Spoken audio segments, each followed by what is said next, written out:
Good morning. Can I please ask everyone to take a seat? Please, everyone, take a seat now so that we can start into the event. Good morning.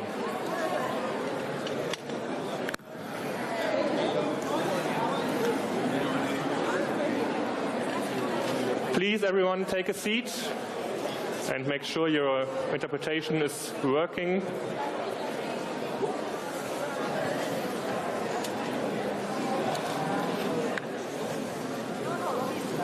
Merci beaucoup aux interprètes qui sont avec nous et qui rendent possible cette interprétation en simultané dans les différentes langues.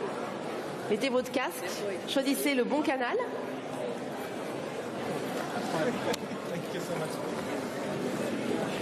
Okay, please everyone take a seat and we will start very shortly.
Morning.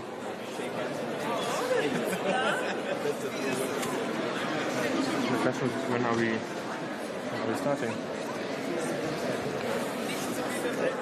I think we must have a signal before beginning.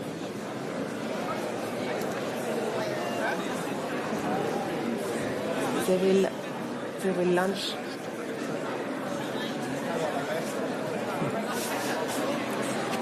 They will launch a video. Yeah.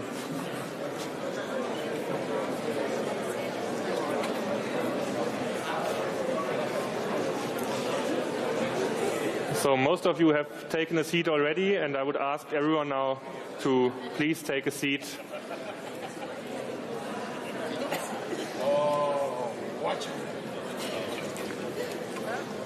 Okay, please take a seat, everyone, and we will start shortly.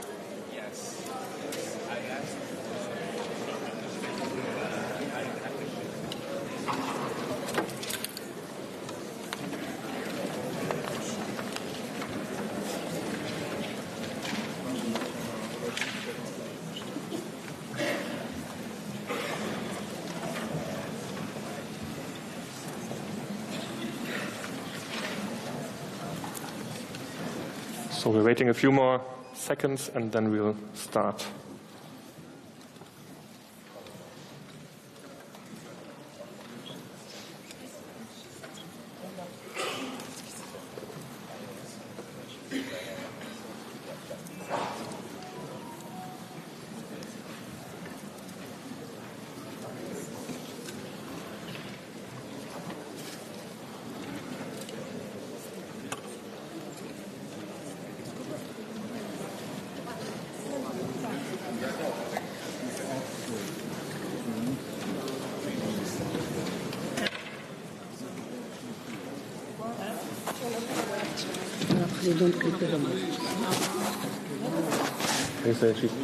She's coming.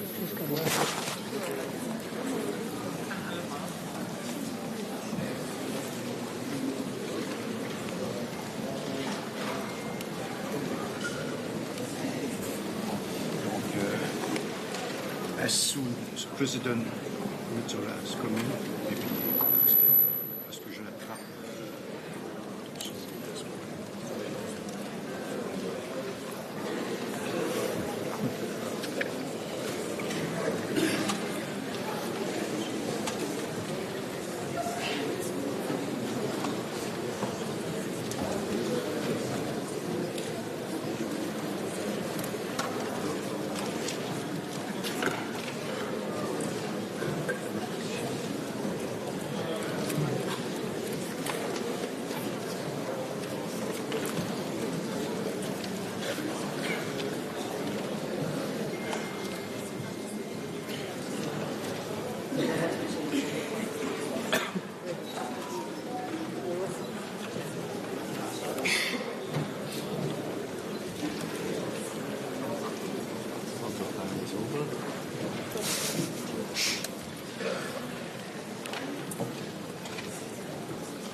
réalisateur un peu nerveux.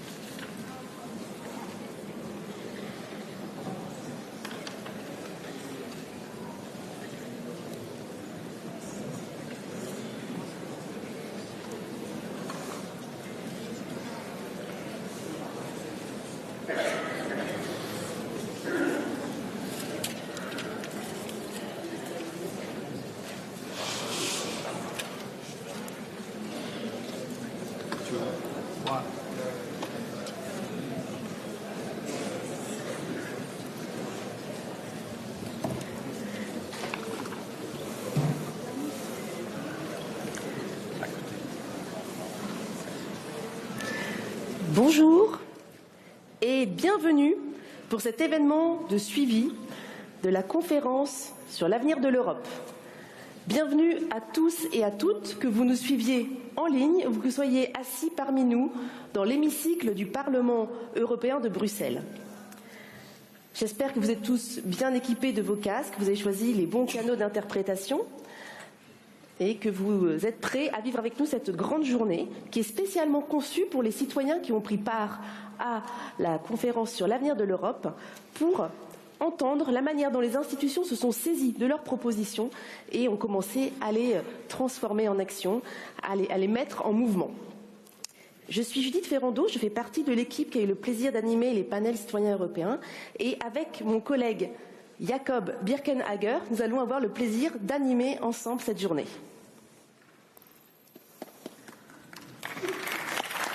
Merci. Thank you very much and welcome to the feedback event of the Conference on the Future of Europe.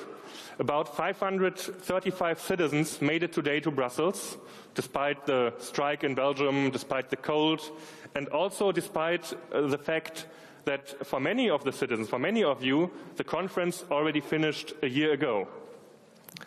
Panel 2 of the Conference on the Future of Europe finished on the 12th of December 2021 in Florence and had 39 recommendations. And I would like to ask all members, all participants who took part in Panel 1, all the citizens, please stand up. Everyone who was part of Panel 1, please stand up.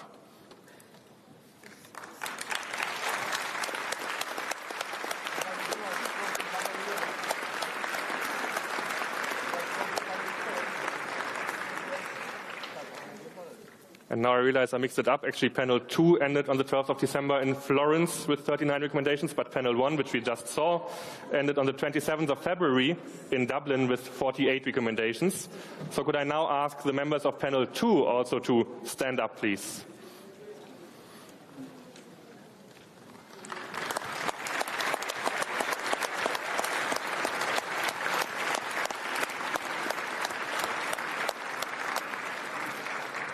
Then we had Panel 3, which finished on the 9th of January in Warsaw with 51 recommendations. And I would also like to ask everyone who was part of Panel 3 to stand up, please.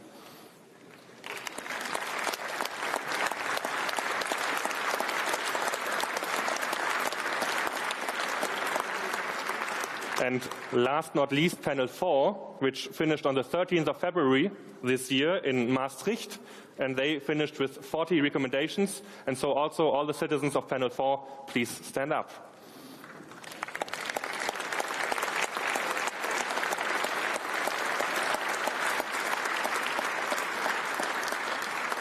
Alors, pour la majorité d'entre vous, en fait, la dernière fois que vous êtes vus, c'était justement au début de l'année dernière. On va vous raconter, vous rafraîchir la mémoire sur comment le travail a ensuite continué. En effet, vos recommandations, les recommandations des panels, ont ensuite été portées par vos ambassadeurs citoyens lors de la conférence plénière sur l'avenir de l'Europe. Ces ambassadeurs ont passé plusieurs week-ends à travailler avec les autres membres de la conférence plénière pour discuter de ces recommandations et ensemble les transformer en propositions. Qui composait cette conférence plénière? Il y avait d'une part des parlementaires européens et nationaux, des représentants du Conseil de l'Europe, des autorités nationales, régionales et locales, des représentants de la Commission européenne, de la société civile et des partenaires sociaux. Plusieurs membres de la conférence plénière sont là aujourd'hui et nous les saluons chaleureusement. Et je propose, saluons-les, vous avez raison.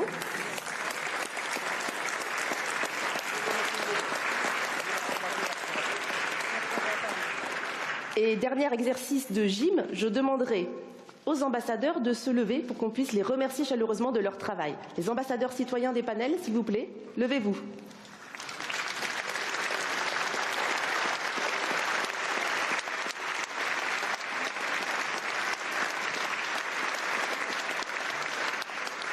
Et j'invite tous les citoyens des panels à se tourner vers les ambassadeurs de leur panel s'ils veulent plus d'informations sur comment ça s'est déroulé. Même si ça a été présenté le 9 mai, c'est toujours bon de pouvoir revenir vers eux. Un grand merci à eux.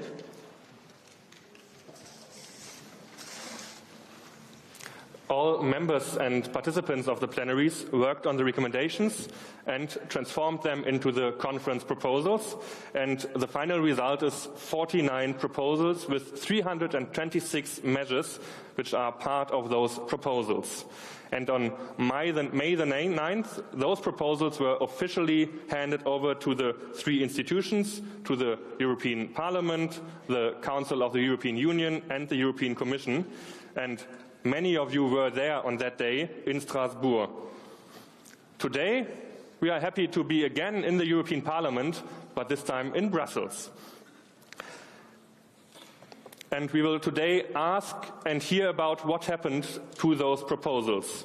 So we will have representatives from the three EU institutions to take stock of the follow-up of the Conference on the Future of Europe and to answer your questions. Now, I am very honored to announce and welcome our host of this event today, the President of the European Parliament, Ms. Roberta Metsola. Please welcome her together with me.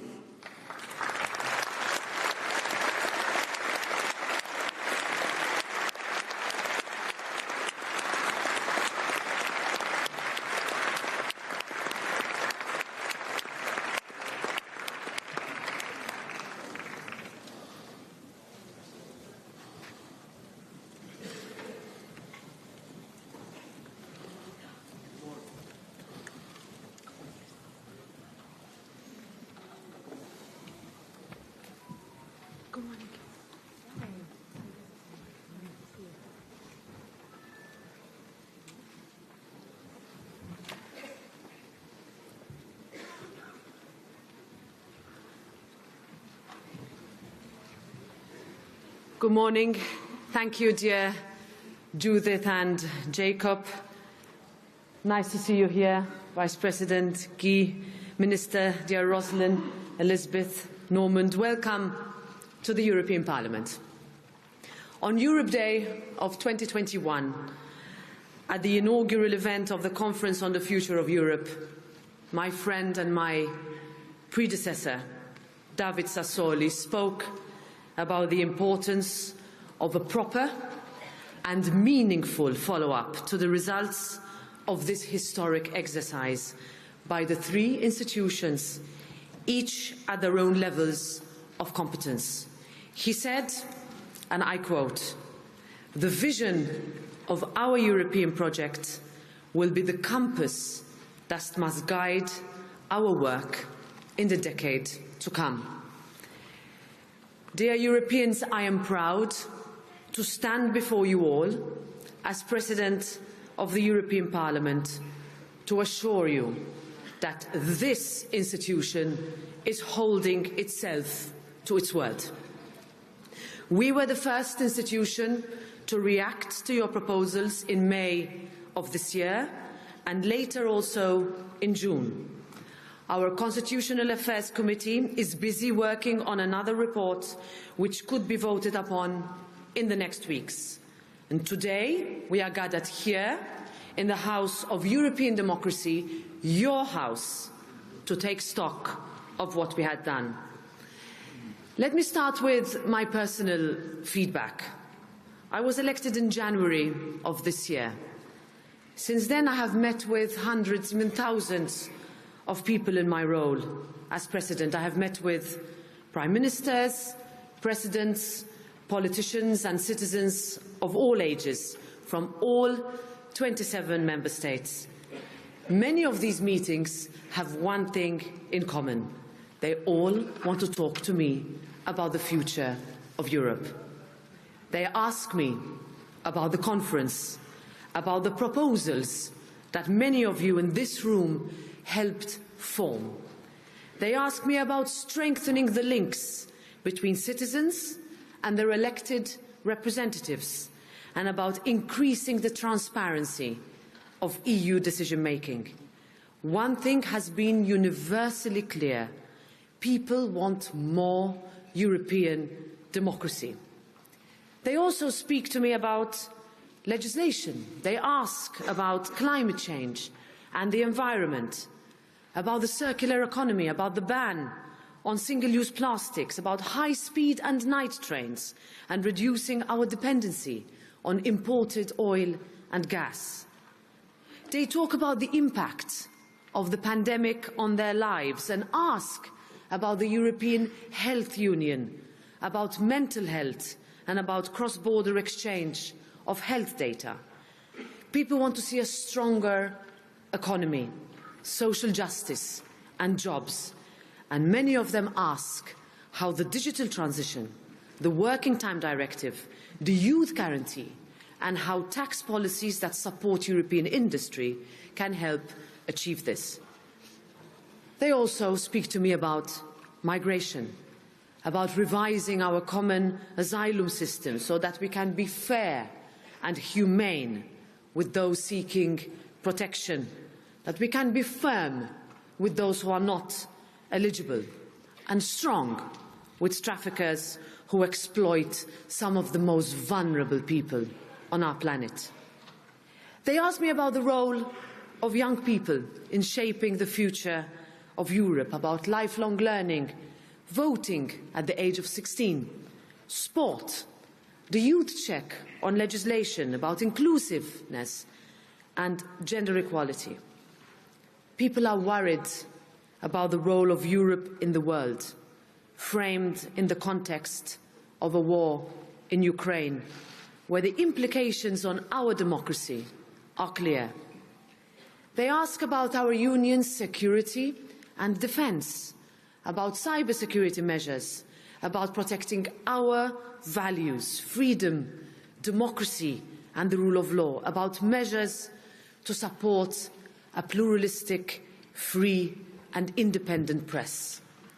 Fortunately, many of the building blocks to implement your proposals are already in place. And here let me say that I am encouraged to see that the 2023 Commission Work Programme includes many legislative proposals relating to what the conference proposed. And history, including recent history, has shown, this European Parliament, as co-legislator, stands ready to do its part, diligently, effectively and quickly, in the interest of the 450 million European constituents that it ultimately represents. As I said in May, and I will say it again, when it comes to implementing our citizens' proposals, no suggestions for change should be off limits. Whatever process is required in order for us to get there should be embraced, including a convention. The Commission is also here today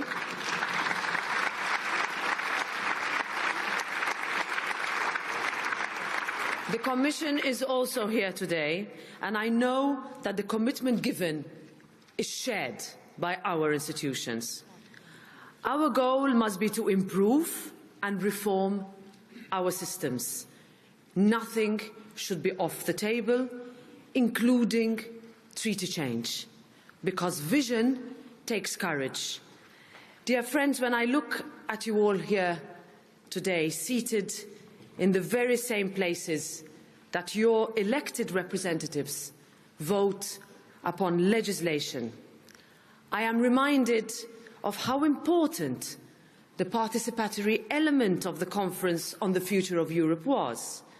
Citizens talking to decision makers was undoubtedly an outstanding part of this exercise, but it should not be something exceptional. This is where the European Parliament, made up of 705 directly elected members, needs to do more. Let me give you an example of a young girl who I met recently. As we started speaking, I quickly noticed that she had so many positive ideas about how the European Union can help make things a little bit easier for the people who live in her area. I suggested that she writes to her member of the European Parliament. And she replied, "You can do that?" And sometimes it seems like the only contact that people have with their elected representatives is through a like or a comment on a social media post.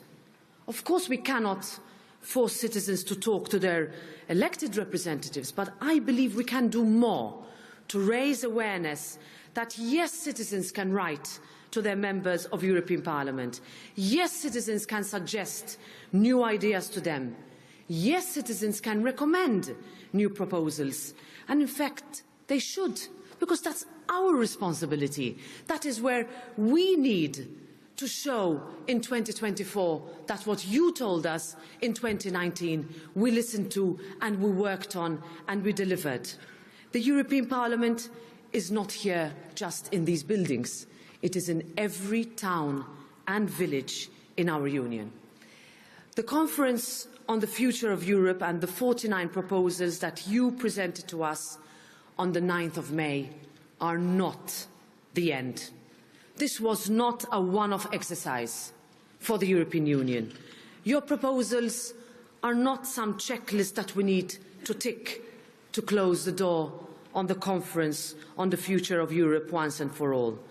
Because this exercise was ultimately about readying our Union for the future, whether that be tomorrow, the future next week, next year, or in 10 years' time. There is no end date to the future, and there is no end date to our Union growing and continuing to evolve.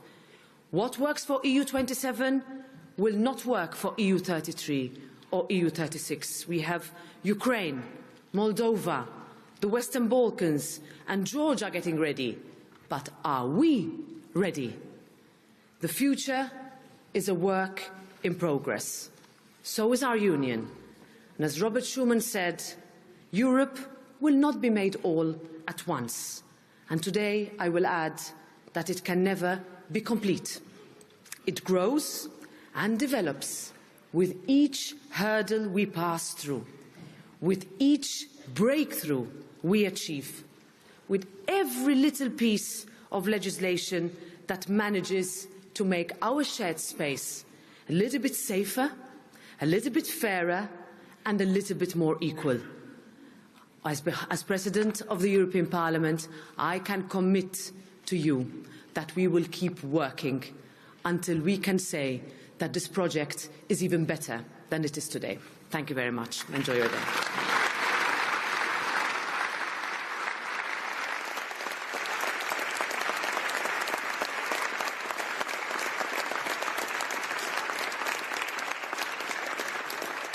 Merci beaucoup, Madame la Présidente, pour nous avoir rappelé l'ambition de cette conférence sur l'avenir de l'Europe, de nous avoir rappelé aussi les engagements pris par les institutions. Et effectivement, aujourd'hui, c'est une journée de bilan, mais c'est aussi un point d'étape dans un travail qui va continuer. Vous avez rappelé l'articulation entre le long cours et les problématiques du quotidien vécues par l'ensemble des habitants de l'Europe.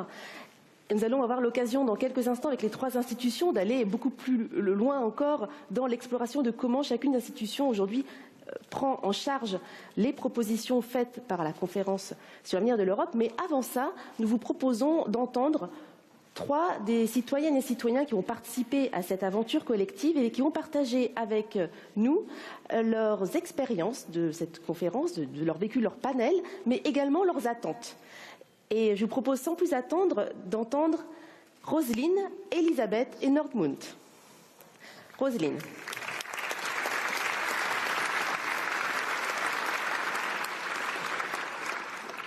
Bonjour à tous, je m'appelle Roselyne Guemataman-Massens et je viens du Luxembourg.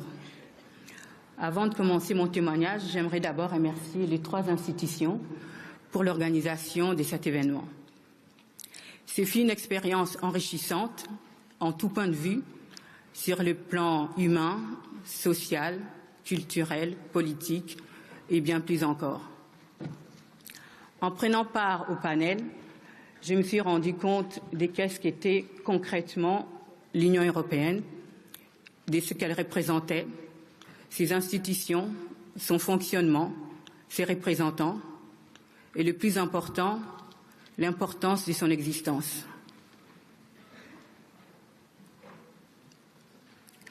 Avant de prendre part à ces panels, ça me paraissait élitiste et inaccessible pour la simple citoyenne que je suis. Alors que maintenant, je me sens plus impliquée et j'ai même envie de m'engager davantage. À présent, j'arrive même à sensibiliser les gens autour de moi sur le sujet. Cette conférence, je crois, a permis aux citoyens de se rendre compte de leur rôle et de leur place au sein de l'Union européenne et de démontrer que leur voix compte. Après tout, ne sommes-nous pas le futur de l'Europe? Merci.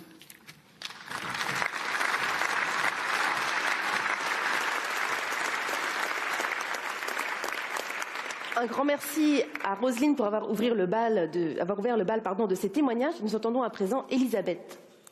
Elisabeth, si tu veux bien nous rejoindre au pupitre.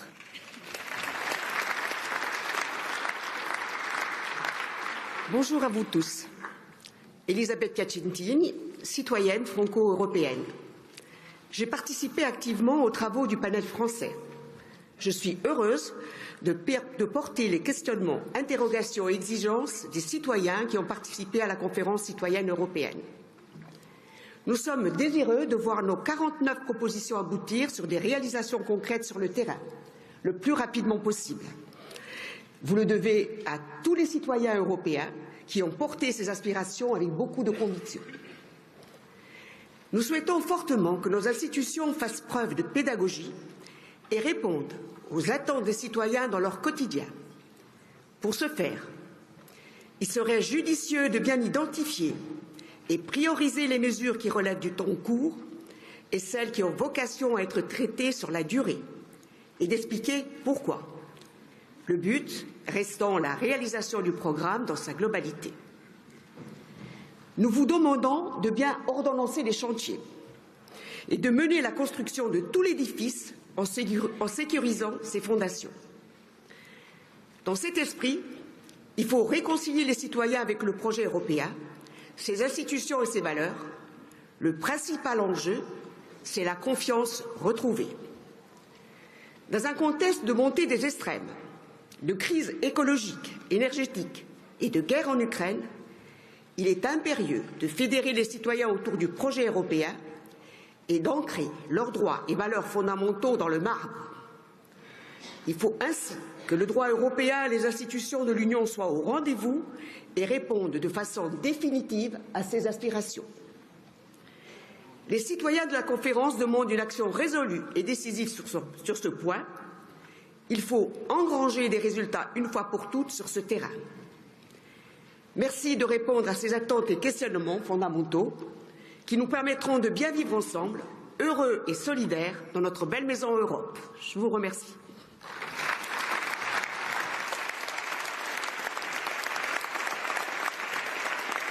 Merci beaucoup, Elisabeth. Un dernier témoignage pour ouvrir cette séance par Normund. Normund, la parole est à toi.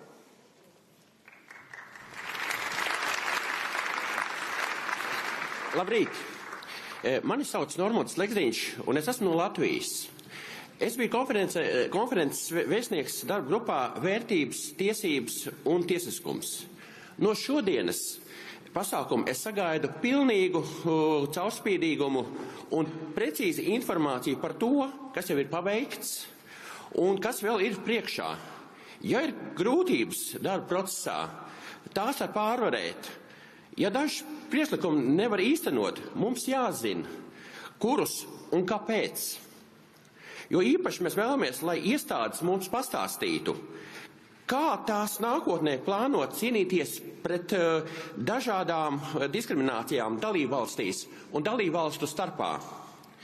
Pat konferences laikā tika saskārušies ar diskrimināciju, kas saistīts ar valodas grūtībām, bet var teikt liels paldies par to, ka šīs grūtības tika risinātas un atrisinātas. Neskatoties uz to, kad mēs esam no dažādām valstīm, ar dažādu valodu, mēs esam vienoti, lai risinātu šīs grūtības. Un es ļoti ceru, ka mēs nonāksim līdz kopīgai demokrātijai, kur mēs būsim vienoti un būsim uz jaunu Eiropas Savienības struktūru. Paldies!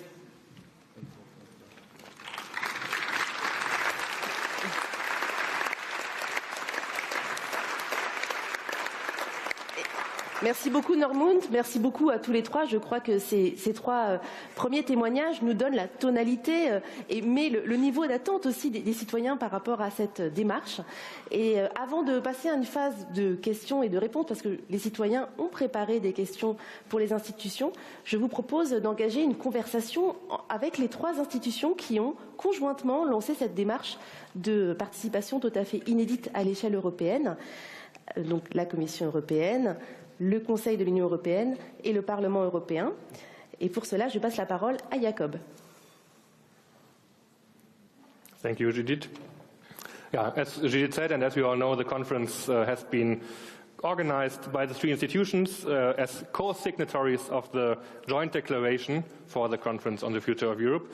And for now, I would like to welcome all members of the European Parliament, and especially and very warmly Mr. Guy Verhofstadt as co-chair of the Conference on the Future of Europe.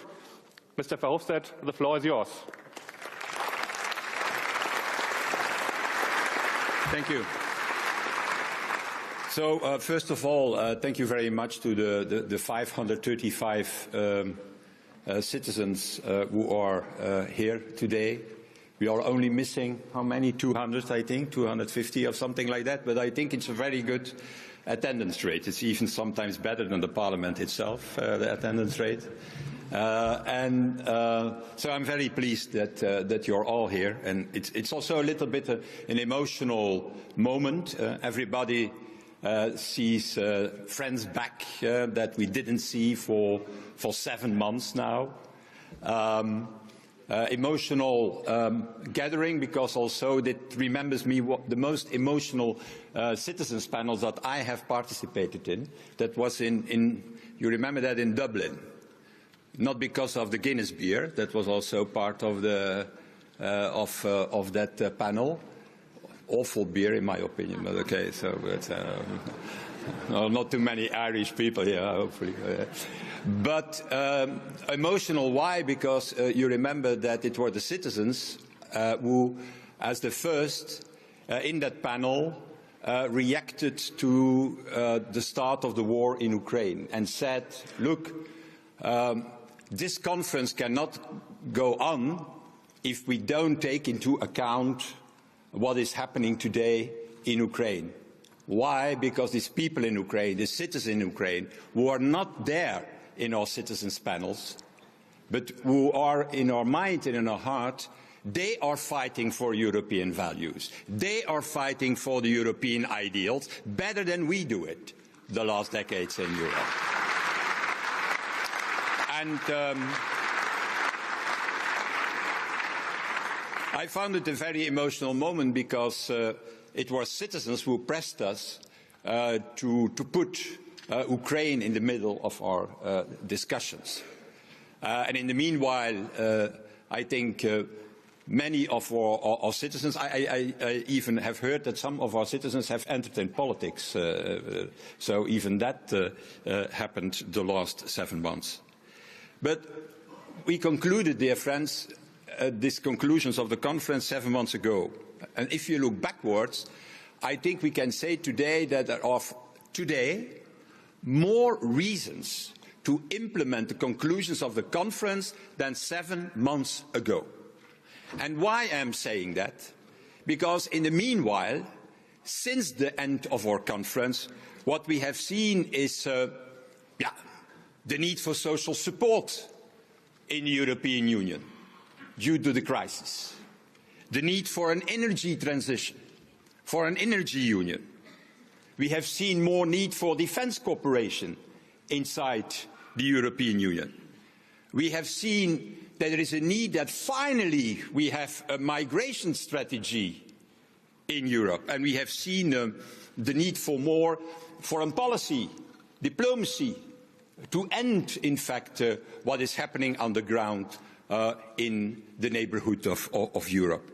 So I would say that if you look today to the world, there is more reason to implement the conclusions of the conference than 7 months ago.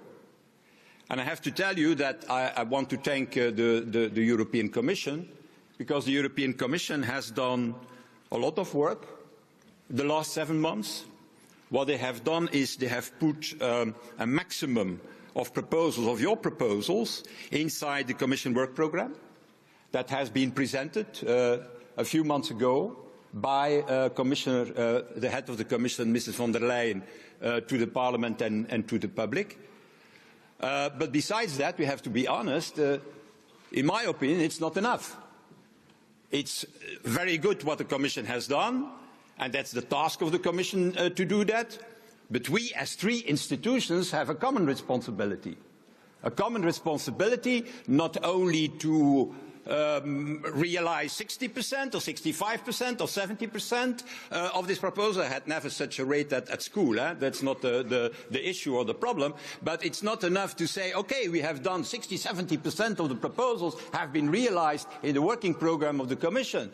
What needs to be done is that 100% all the proposals of the conference are so important that they need to be implemented in reality and in practice. And let's be honest, that means that we need for that to reform the European Union.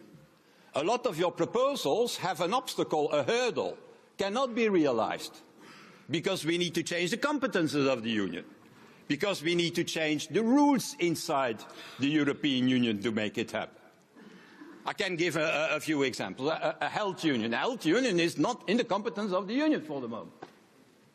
A full energy union is not in the competence of the European Union for the moment because of the lack of competences.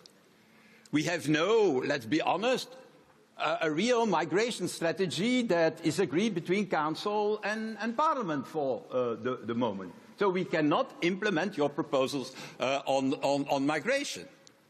We have not a common foreign and security policy in a lot of areas because of the unanimity problem that we have in the European Union. Whatever we look to it, the most of the proposals that you have formulated will need also a reform of the European Union from the inside. Better rules, less unanimity, more majority decision making, and competences like health, energy and education that needs to be in the heart of the European Union.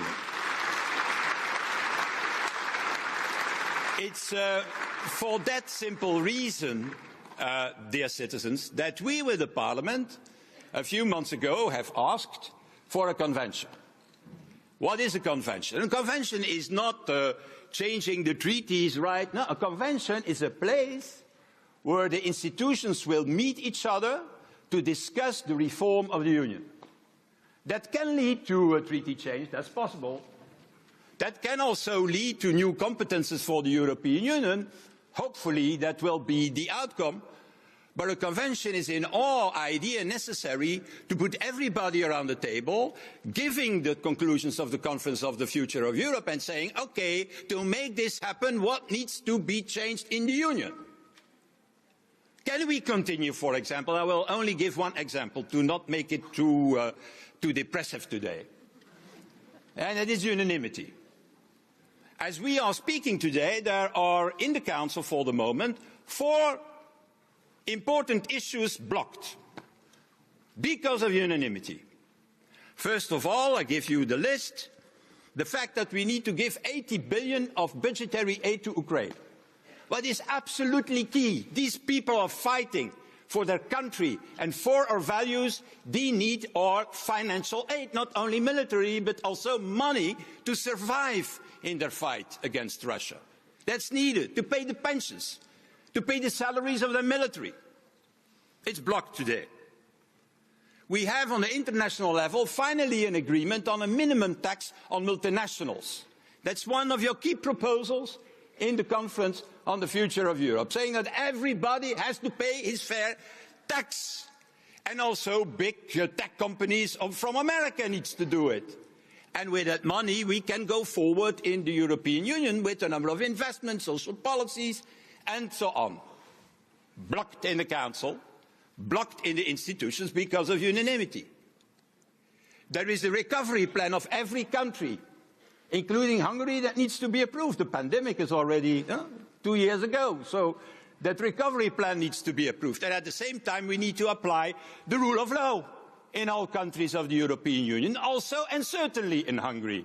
There it needs to be applied. These 4 issues were key issues in the European Union.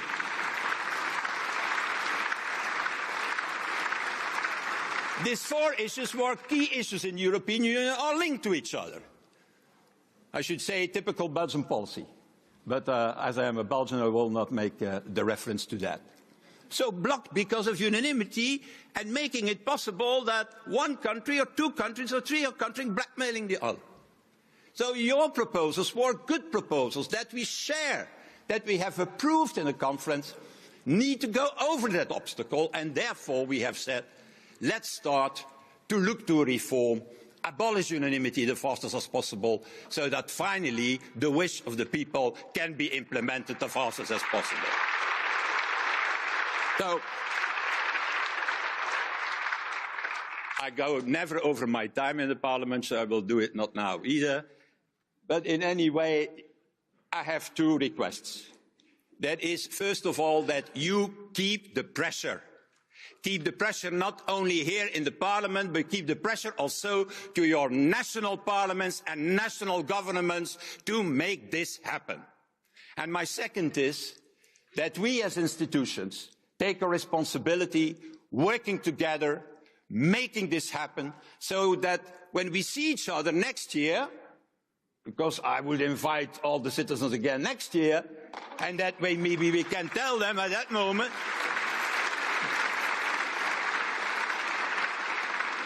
so that we can show them that we have made real progress in 2023. Thank you.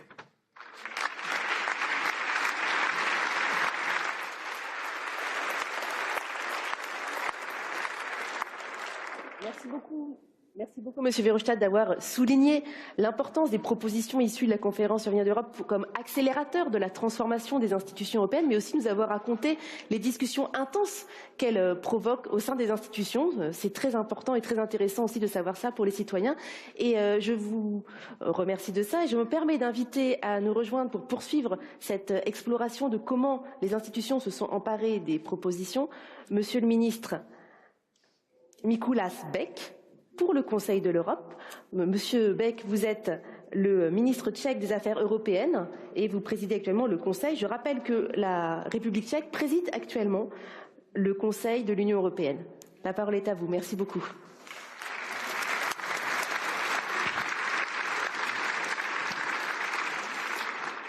Thank you, dear citizens, dear friends.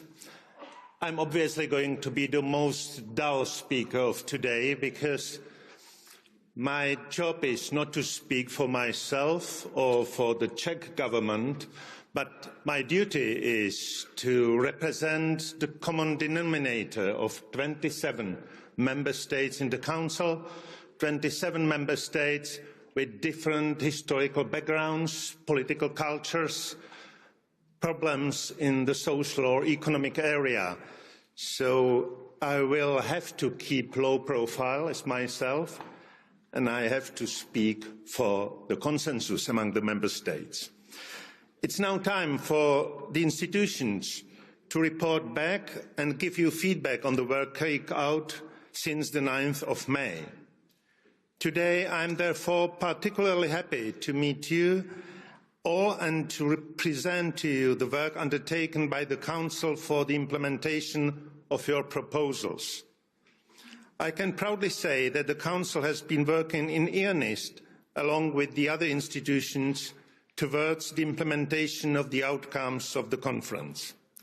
As you may know, the Council is the institution composed of members of the governments of the 27 member states of the European Union who meet in 10 different configurations depending on the issues being discussed.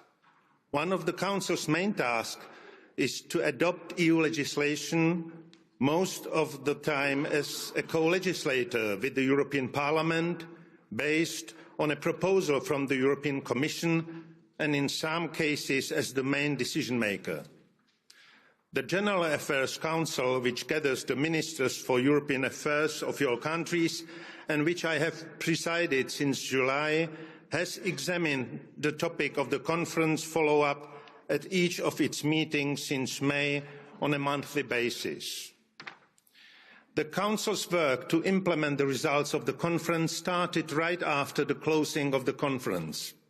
Indeed, the Council under the Czech presidency first informally met to discuss this issue just 2 weeks after the beginning of the presidency.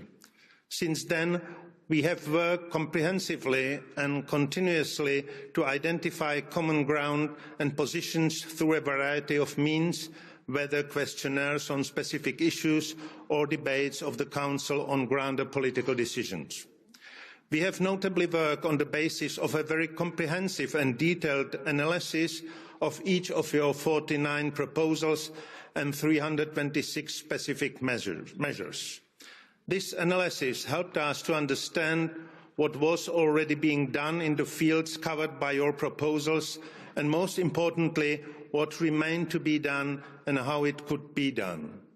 The document is public and fully accessible on the Council's website as well as the conference multilingual digital platform. 2 main things came out from this analysis. The first is that a significant number of your proposals actually resonate with existing, ongoing or very soon upcoming initiatives from the EU institutions.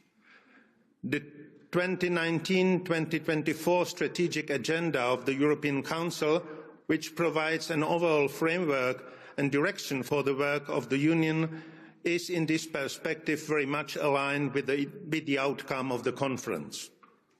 The second and probably most important one is that your proposals, in the overwhelming majority of cases, can be implemented within the established treaty framework, meaning through all the legal and policy-making tools that are already at our disposal. This led the Council to decide to address as a matter of priority this very majority of proposals with a clear objective to provide answers to your main concerns in the most effective possible way and to deliver concrete policies that have a real positive impact on your daily lives. Let me outline a few examples. Under the topic of stronger economy, social justice and jobs, your proposals notably ask for sustainable growth, stronger social policies and inclusive labour markets. No later than this October, the Council adopted, in total alignment with your requests, groundbreaking legislation on adequate minimum wages in the EU, as well as gender balance on company boards, together with the Parliament. Similarly, your call to take decisive steps in the fight against global warming under the theme of climate change and the environment has fed into very important Council actions since May, such as the definition of a very ambitious EU mandate for the COP27 climate summit in November, or agreement with the Parliament on stronger carbon dioxide emission standards for cars and vans. On health, where you advocated for strengthening the resilience and effectiveness of health systems, the Council recently adopted 2 regulations to improve the EU's capacity to respond to future pandemics and cross-border health crises. Finally, the Council has dedicated much effort to address some of your proposals that are particularly relevant in the extraordinary context of Russia's war of aggression against Ukraine. Your proposals on energy called on the EU to reduce its dependency on foreign actors. Member States progressed a lot on the phasing out of the EU's dependence on Russian fossil fuels, adopted a regulation on coordination demand reduction measures for gas in August, and a regulation to address high energy prices in October. Further regulations on enhancing solidarity through better coordination of gas purchases, exchanges of gas across borders and reliable price benchmarks, on speeding up permitting procedures for renewables and on market correction mechanism are to be discussed at the next Extraordinary Energy Council in mid-December. Your proposals under EU in the world called on the EU to assert its ability to issue sanctions against foreign entities and individuals that go against its fundamental principles. The Council worked day and night to adopt 8 packages of sanctions against Russia at a scale never seen before. These are a few examples of significant and very concrete achievements, and there has been more. The Council's document analysing your proposals has been updated this week to outline the actions undertaken by the EU since the 9th of May for the implementation of your proposals. I invite you to consult this document online to have more details about what has been done. I will also certainly have the opportunity to expand on some of them later today during our exchange. So much has been done, and more will be done. Work ongoing as part of the established policy-making procedures. As you may know, EU policy-making is a complex process, and as I said, the Council usually needs an initiative from the European Commission to take action. This is why, at this stage, an important part of the work to follow up on your proposals goes to the Commission first, which is the institution that has the competence to prepare initiatives for EU action. In this context, the Council has been following with great attention the Commission's follow-up work to the conference and has notably welcomed its clear commitment to put forward conference-related initiatives, which materialises in its work programme for 2023. The Council discussed the programme for the upcoming period, and it will, together with the Parliament and the Commission, sign in mid-December a joint declaration on legislative priorities. The Council looks forward to receiving the Commission proposals that will follow up on the conference outcome and is ready to play its full institutional role as part of the legislative process. In addition, although much goes to the Commission for now, the Council has also proactively identified and started to examine the conference proposals for which it could act on its own. This represents a small but no less important part of your proposals. In particular, several conference proposals called for enhancing the EU's decision-making capacity, including in the context of major geopolitical challenges. This is why the Czech presidency has decided, for the first time in years, to initiate discussions on the possible use of so-called passerelle clauses, which are provisions of the treaty that could allow the Council to switch from unanimity to qualified majority voting in certain policy areas, such as expressed in your proposals, foreign and security policy. As it is often the case, this is a flexibility provided by the current treaty framework. This is a complex discussion which needs time, assessment and reflection. Your proposals reflect the sensitivity of the issue and are the basis for our work in this regard.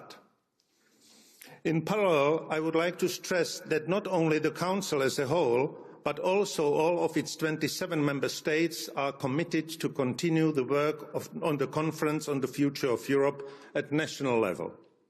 As you know, all member states had actively contributed to the conference process, notably by organising national citizens' panels and national events. Many member states are still intensely working to take forward the recommendations put forward by their citizens at national level in the framework of the conference and are also organising follow-up events in this regard. Finally, let me turn to the conference-specific measures which would require a revision of the current treaties to be fully implemented. These represent, again, a very limited number of the total. The Council has taken note of the European Parliament resolution tasking its Committee on Constitutional Affairs to prepare proposals for treaty amendments accordingly, and already submitting to the Council 2 such very specific proposals. Taking into account this ongoing work in the European Parliament, the Council believes it is important that all the proposals for treaty amendments from the Parliament are ready before the next steps are taken, not least in order to ensure procedural efficiency. This is especially the case in the current international context, which calls on the EU institutions to focus all their efforts on the major urgent challenges posed by the Russian aggression against Ukraine, which a long and complex process like treaty revision would not solve. Against this backdrop, the Council considers that priority must be given at this stage to the 95% of conference proposals which can be implemented without any treaty change and which will contribute to provide, through concrete European policy, direct answers to the immediate challenges faced by Europeans.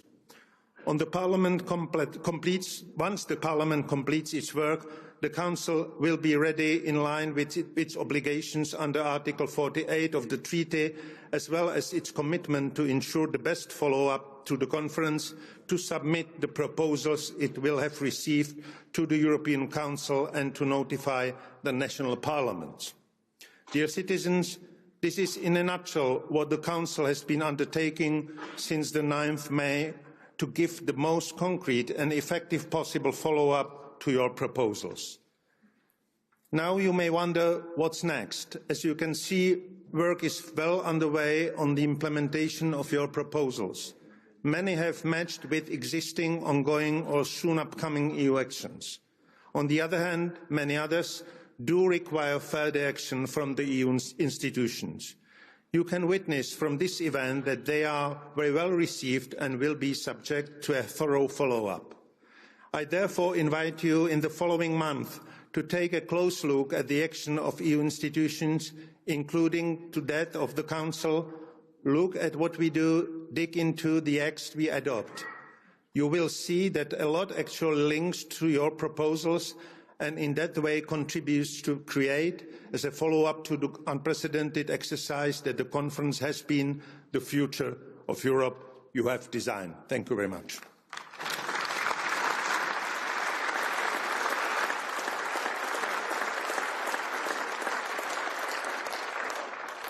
Thank you very much, Minister Beck. And last not least, I would like to welcome all members of the European Commission, and most especially, I would like to welcome the co-chair of the Conference on the Future of Europe and Vice President for Democracy and Demography, which is Ms. Dubravka Suica, which we all know. And Mrs. Suica, Vice President, the floor is yours.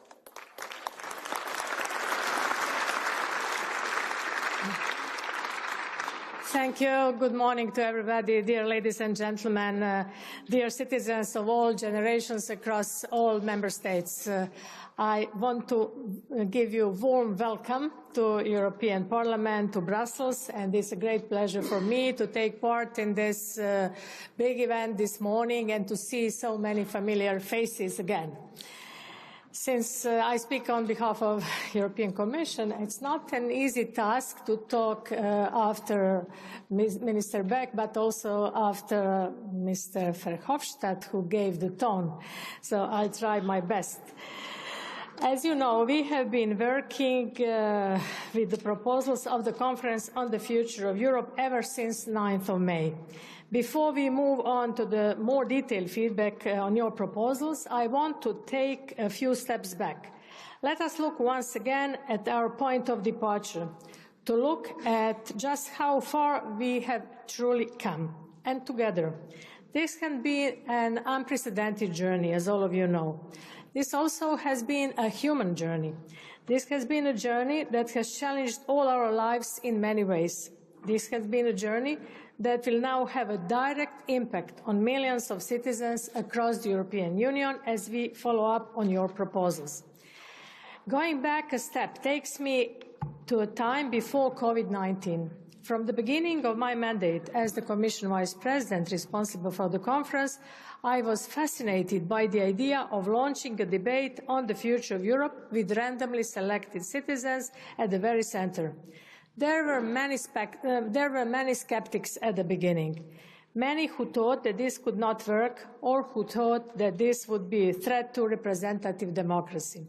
Some wanted to ensure that the citizens only had a limited role in the deliberations, including them out of the plenary. keeping them out of the plenary, keeping you out of the plenary. And don't forget that we did all this in 24 languages. And we had to organize this in a pandemic. And then we also got the war on our doorstep. And it is a remarkable development. The process itself proved the skeptics wrong. And many of those skeptics came to see the value of this deliberative process. We saw in real terms that it adds value when citizens are given the opportunity to deliberate about the key issues they have to face in their daily lives. And you came forward with the 49 reasonable and tangible proposals. And the skeptics and millions of others took note of the concrete proposals submitted to the three institutions. As I have said from the very beginning, citizens want the institutions to listen to them, and then they expect institutions to act. And once we have started to act, they expect the feedback they need. I also said before all this started that providing feedback would be our benchmark for our success. I insisted on devising a feedback mechanism, and so here we are today. At a key part in the journey we have been on together. What was it all for? I'm honored to say that we have some very good news to share with you here today, and with many citizens who participated in the thousands of events held across our union, who contributed also online on the multilingual digital platform. My colleagues have spoken about how their institutions have reacted to the conference in the months since the 9th of May this year. So I will give you an account of the European Commission's follow-up. The first step was the publication of a Commission's communication on the 17th of June, less than 6 weeks after the conference closing event. In this document, we offered an assessment of the conference proposals and a roadmap on how the Commission would follow up and how the Commission will take action on it. To be credible, the Commission found it essential to stick to the spirit and the letter of what is proposed, without any reinterpretation or selection. In fact, we had already started the job immediately. Just 2 days after the closing event, on the 11th of May, we adopted the European Strategy for a Better Internet for Kids. This included measures that were directly inspired by the deliberations of the conference. We also recently adopted the Youth Action Plan in the European External Action. Crucially, the plan proposes to apply the 1/3 youth participation rule from the conference to relevant exercises that we will hold with our partners outside the European Union. And we'll listen to the calls for greater citizens' engagement in two crucial ways. First of all, we will strengthen our online engagement by creating a single entry point to all citizens' engagement tools that the Commission currently has and will have at its proposal. The upgraded Have Your Say portal will accommodate all our public consultations, the European Citizens' Initiatives and citizens' panels. It will also include the Child Participation Platform, which we launched in September, and which will provide our youngest citizens with the opportunity to offer their views on the issue that most matter to them. But perhaps most relevant of all, the communication adopted in June embeds deliberative democracy into our policy-making process. From now on, citizens' panels will be an integral part of how we devise policy. This is a key success of the conference and a sign of innovation in democracy at European level. Citizens will make recommendations before we present any key legislative initiative. I believe that it is the first time that an executive body anywhere in the world is embedding such an approach in its policy-making process, and this is our major development. And the first of these citizens' panels will address the issue of food waste. We are currently recruiting citizens through random selection and their work will start in exactly 2 weeks from today, on the 16th of December. Maybe someone of you will be selected. A second citizen panel on learning mobility will be followed in January or February, and then by a third on virtual worlds and the metaverse. And we do not stop here, because your proposals continue to inspire our work. The European Commission has adopted to this new post-conference environment. We have literally changed the way in which we work. President von der Leyen, in her State of the Union address in September, announced herself the first new Commission initiative stemming from the conference. All in all, 35 out of 43 initiatives in the Commission work programme for next year are a direct response or indirect response to the conference proposals.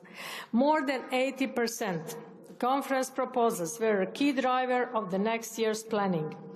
Yes, I know. Guy said 100% should be done, but we need some actions before that. This is also a very unique innovation. You have literally told us what our work next year should be.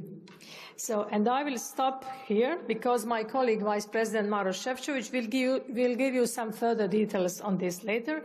He was in charge of Commission work programme. I should, however, note that while the Commission has the right to propose and initiate EU legislation, its proposals will only become law when there is agreement by the Council and by European Parliament. So we propose and we have to align with the European Council and with the European Parliament. This is why we are standing here before you today together, and this is why we are collectively delivering on the outcomes of the conference. I'm quite confident in saying here today that democracy will never be the same again. We have changed it. You have changed it. You, the citizens, have made that happen, hand in hand with policymakers. And to conclude, our follow-up is not limited to delivering new laws or taking other policy actions. The lessons learned from the conference contribute to updating our democratic institutions, making our democracy fit for the future. It is not dramatic to say that globally we face a pivotal moment for democracy. War is raging in our neighborhood. A wave of autocracy sees 1/3 of the world's population living in countries where freedom and openness are being curtailed. We observe the erosion of democratic norms and trust in our democratic institutions. And we see this occurring at all levels, local and regional, national and European. I'm personally sensitive to this, having been elected at different levels of governance myself.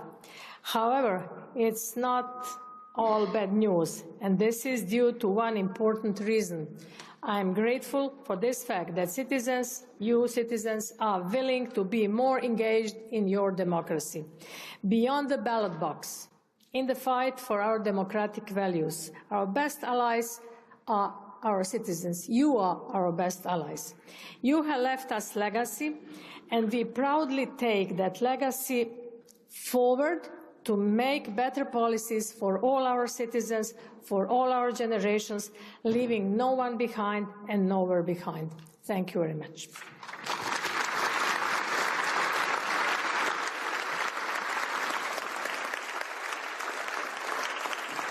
Merci beaucoup, Madame la Vice-Présidente, d'avoir insisté sur la manière dont cette conférence sur l'avenir de l'Europe change durablement le dialogue entre les citoyens et les institutions et renouvelle la démocratie européenne. Merci à nouveau à tous les trois, en tant que représentants des institutions qui ont lancé conjointement cette expérience démocratique inédite, d'avoir déjà commencé à partager avec nous tous ce matin des premiers éléments extrêmement concrets de la manière dont vous avez pris en compte les recommandations et comment ça change, les propositions et comment ça change directement l'action de toute l'Europe et comment ça va transformer très durablement la vie des habitants. Nous allons poursuivre cette exploration collective, mais avant, comme c'est très précieux de se retrouver tous ensemble ici réunis, très inédit également, avant de continuer cet exercice de transparence démocratique, nous vous proposons de prendre quelques instants pour faire une photo de famille. Alors, si vous voulez bien, on va vous demander de vous lever, tout en restant à vos chaises, vous lever et qu'on puisse avoir la plus magnifique image de nous tous pour garder le mémoire de cette journée qui n'est qu'un point d'étape, mais un point d'étape fort important.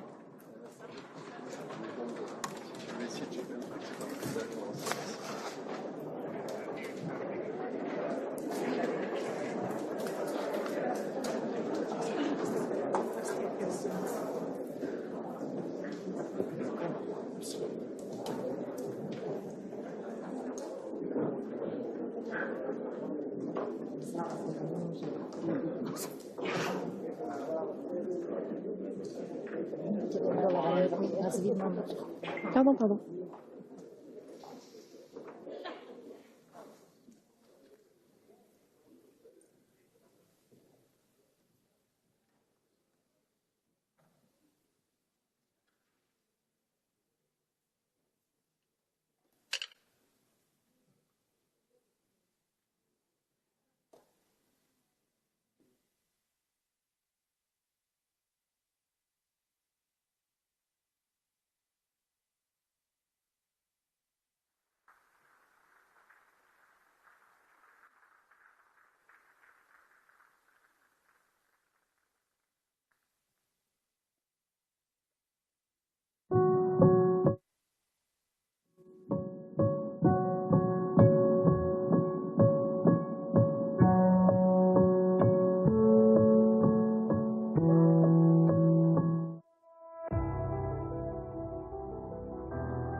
Beginning and welcoming to the feedback event. And we will now ask you to take your seats again. Please, everyone, take your seat again. Cool. Okay, can I please ask everyone to take your seat, and we will directly start with the first questions from the citizens to the institutions. There's no break, and I would ask everyone please to take a seat so that we can go on and start with the questions.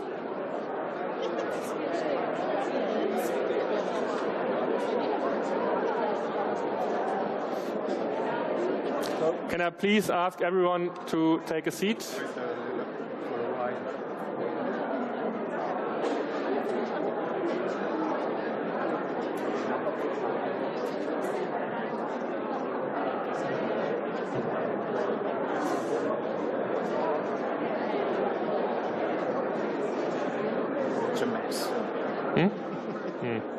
It is.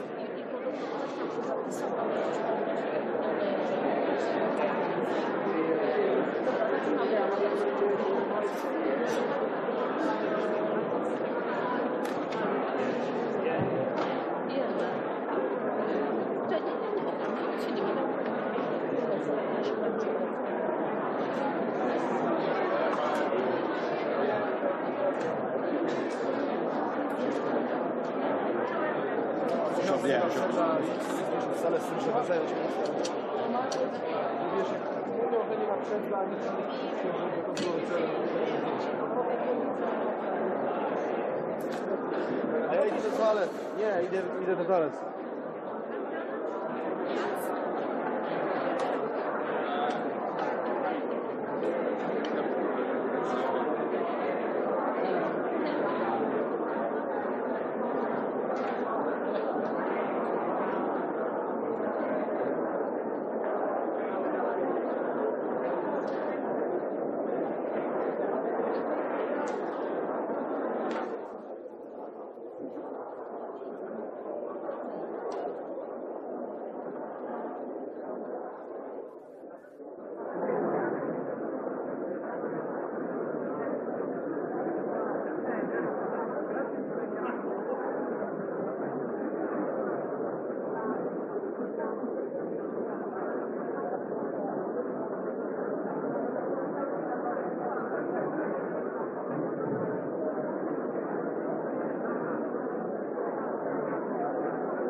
Okay, das nicht heißt, ausreizen. Mittagessen gehen ein bisschen kürzer. Genau, Mittagessen ein bisschen kürzer und dann am Ende müssen wir es hinkriegen. Dann viel Spaß noch.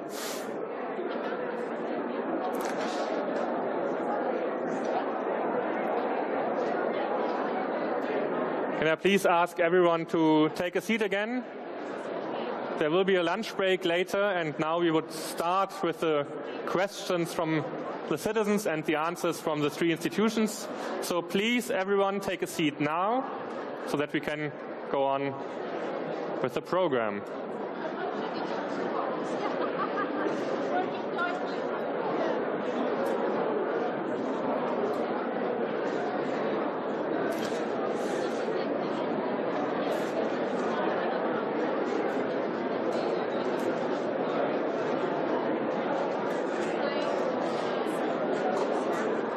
Έχω αφήσει το τηλέφωνο μου επάνω, αλλά να σου πω, δεν έχει μετάφραση. Προσέξτε. Okay, I ask everyone to take a seat and I will just explain you what will happen now. So please everyone take a seat and listen again. We are a bit behind the time, so it will be on Judith and me now to make sure in the next slots that we stick to the time. And now we will have 4 slots where we will have 8 questions each from citizens given to the 3 institutions, and the 3 institutions will always have 5 minutes of time to answer. So in every slot we have 8 questions, and then all the 3 institutions can answer on those 8 questions in 5 minutes, so it's 15 minutes altogether. Obviously there's many more than 24 citizens, but we only have time for 24 questions, but that's why we did, before the event started, a survey where we asked all of the citizens who are involved or who were involved in the conference to kind of tell us what they would like to know now in the feedback and in the follow-up. What questions do they have? What would they like to find out in regard to their proposals from the 3 institutions? And more than 300 citizens participated in that survey. So that's kind of a lot of citizens who gathered all those questions. And then we checked what are the questions and the topics where most of the citizens said we would like to find out. And that's how now we end up with 6 questions for each of the slots. So that makes it 24 questions which we gathered out of that big survey, which will be asked by 6 citizens in each slot. But in each slot, we also want to make sure that there's room for 2 spontaneous questions. So also today, and that's my message to the citizens who are here, if you have a question which is not yet answered and you would like to ask the institutions, you are free to do so today. As said, we will always have 2 We call them spontaneous questions in each of the slots. So feel free to take the floor and ask a spontaneous question. It needs to be related to the proposals of the conference, and you can ask the three institutions on that. First of all, thank you for everyone who participated in the survey, and most especially thank you to the citizens who actually now will present the questions. One last remark from my side is that it will only be citizens who are allowed to ask questions. It's a feedback event for the citizens, so it will be the citizens' questions and the institutions who will answer. Yeah, that is a rule I would also like to stress. It's on you, on the citizens now, to ask your questions. For the first round, as explained, we have 6 questions prepared from the survey, and then we have room for 2 spontaneous questions. And now I would like to give the first 6 citizens the floor. That is Mark from Ireland, Huub from the Netherlands, Violeta Ani from Romania, Nicolas from the Czech Republic, Thomas from Finland, and John from France. And first of all, Mark O'Brien from Ireland, you have the floor.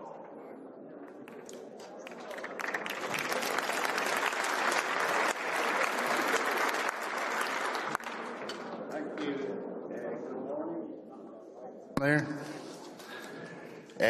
Good morning. Yes, I'm Mark O'Brien. I'm Irish European. And the panel in which I was involved had the wide and interesting title and subject of European democracy, values and rights, rule of law and security. And the question I would like to ask the panel is, how are national differences and interests considered in the follow-up to the proposals? And to what extent were national governments and parliaments informed of these, or indeed was there discussion with the various national governments and parliaments?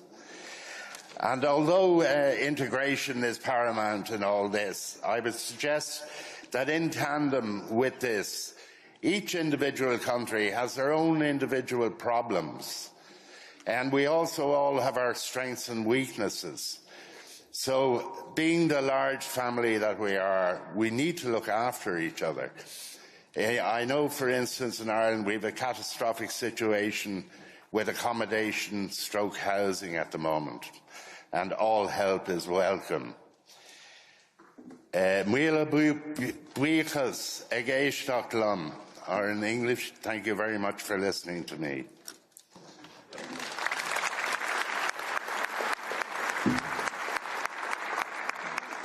Thank you very much, Mark. The next question is with Huub Verhoeven from the Netherlands.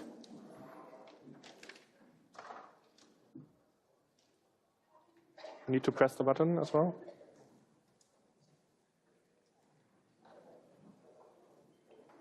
Is it working? Oh, it is. Yes, I'm it sorry. I'm Huub. I'm one of the Dutch citizens. I've been an ambassador for Panel 4. And together with the people that I've worked with, which I've come to know as the European family, which I now have because they have become a big part of my life and they always will be. I've worked together working on these proposals. And like we said, we should keep the pressure on. So therefore, I'd like to announce that we made 2 open letters, one addressed to the Council, one addressed to the Commission. They are currently being signed by the citizen participants, and I'd be happy to present them to you tonight. Why is it only to the Commission and to the Council? It's because so far the Parliament has shown a lot of support. Therefore, we felt the need to focus on the other 2 institutions right now. Secondly,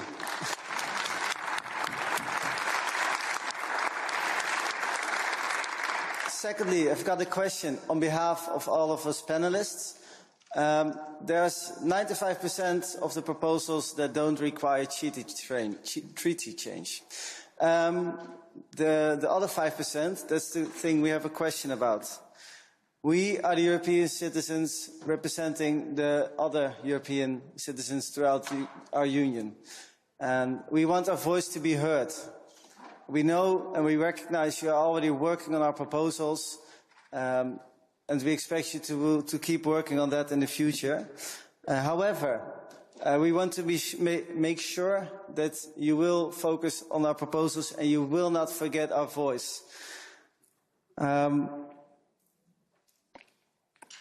Therefore, we have these questions about the 5% of about the 5% that do require treaty change. Which specific proposals are these 5% of the treaty change? How much longer do you expect these proposals to take to implement? But most importantly, to be blunt, when can we expect a convention about the discussion of amending the treaties? Thank you.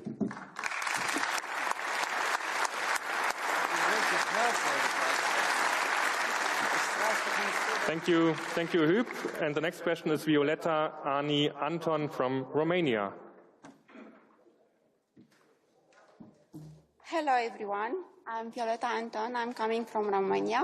I took part in panel 4, and on behalf of all the panelists, I would like to address 2 questions to you. What is the timeline to implement the proposals from the conference? We'd like to know more precisely when do you think that we'll be able to transpose our proposals into policies? Thank you. As you know, we work on our proposals, recommendation, before of the war in Ukraine started.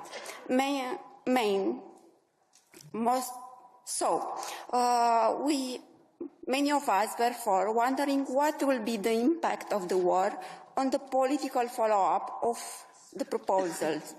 Did this will disturb the timeline somehow of our proposals? Thank you very much.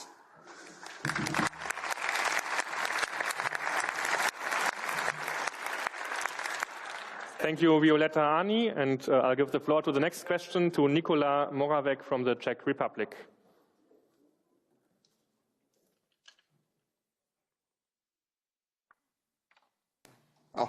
Děkuji.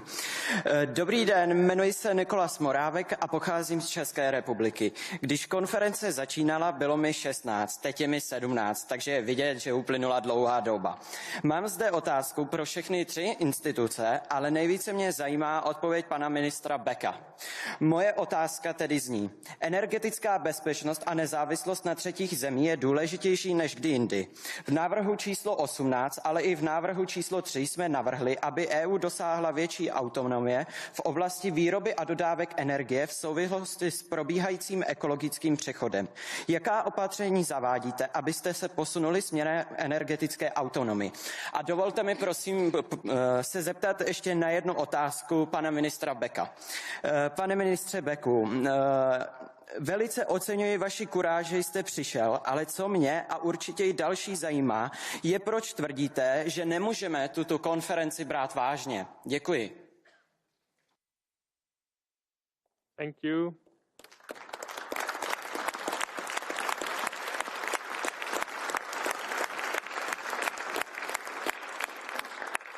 Thank you, Nicolas, and I'll give the floor to Tuomas Sikkonen from Finland with the next question. Dear friends, I wish I could call you that. We all are Europeans, so I believe we all are friends. My name is Tuomas Sikkonen. I come from Finland. I was ambassador for Panel 4. First of all, I'd like to thank for the invitation to come here next year. Belgian beer is brilliant and I love it, so I will be. I think my colleagues will join us.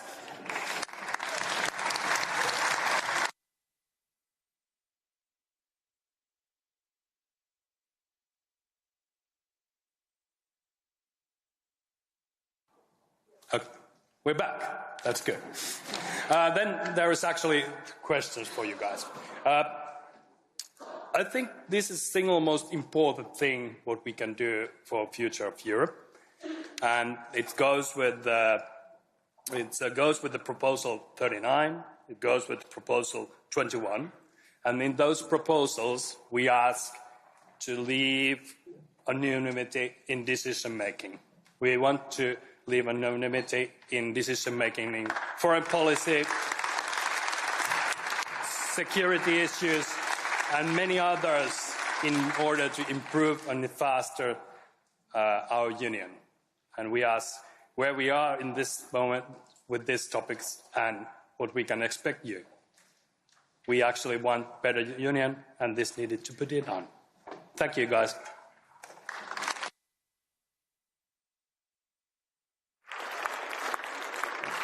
Thank you, Thomas. And the next question goes to John Woods from France.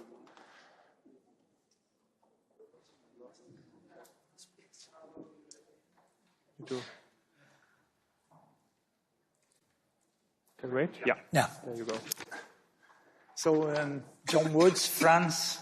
So I have a curious status in that I spent my first 30 years in my homeland, Great Britain.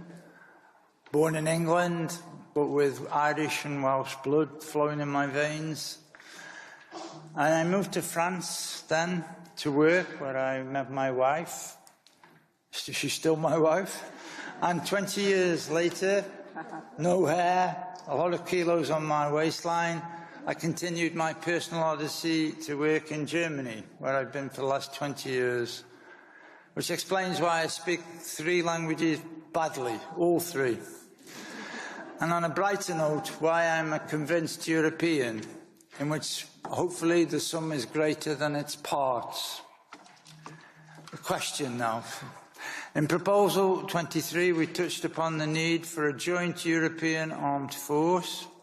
This is not a new idea, obviously, but the current conflict at the borders of the European Union has catalysed and accelerated the need for such an action. This proposal for a joint armed force touches upon 5 suggested measures which are of strategic importance for the future of Europe. 1, define the field of action, internally, externally. Ensure a leading role in building world security order. Protect strategic research. 4, strengthen capability.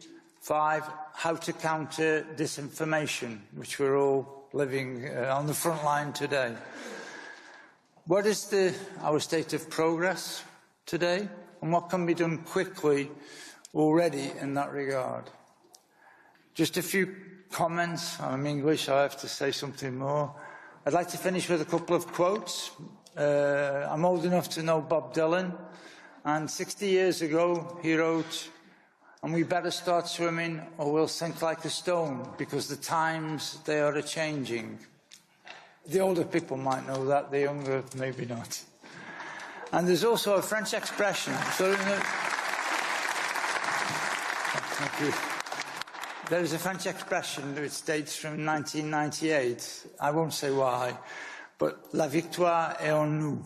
Et nous tous, and c'est à nous tous d'assurer que nous réussissons notre projet d'une Europe plus forte. Notre participation ne s'arrête pas aujourd'hui. Nous devons tous et toutes travailler en continu pour créer une Europe plus forte. Merci.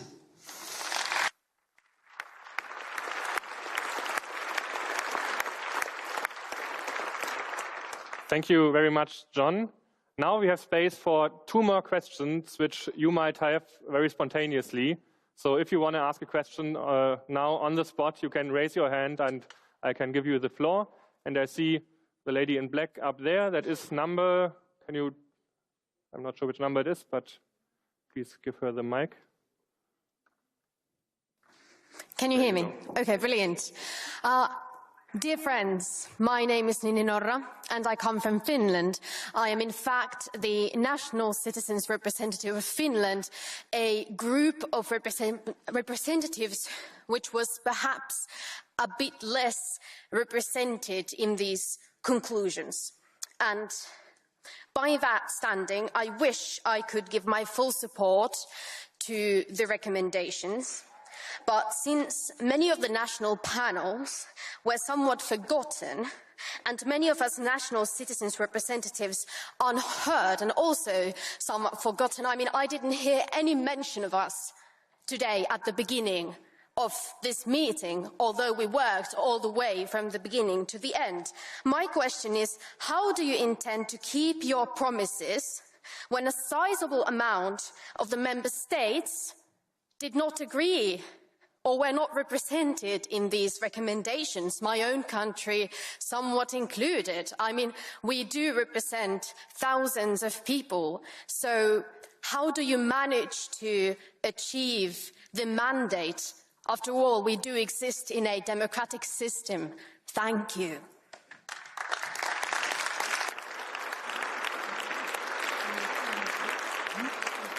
Thank you very much.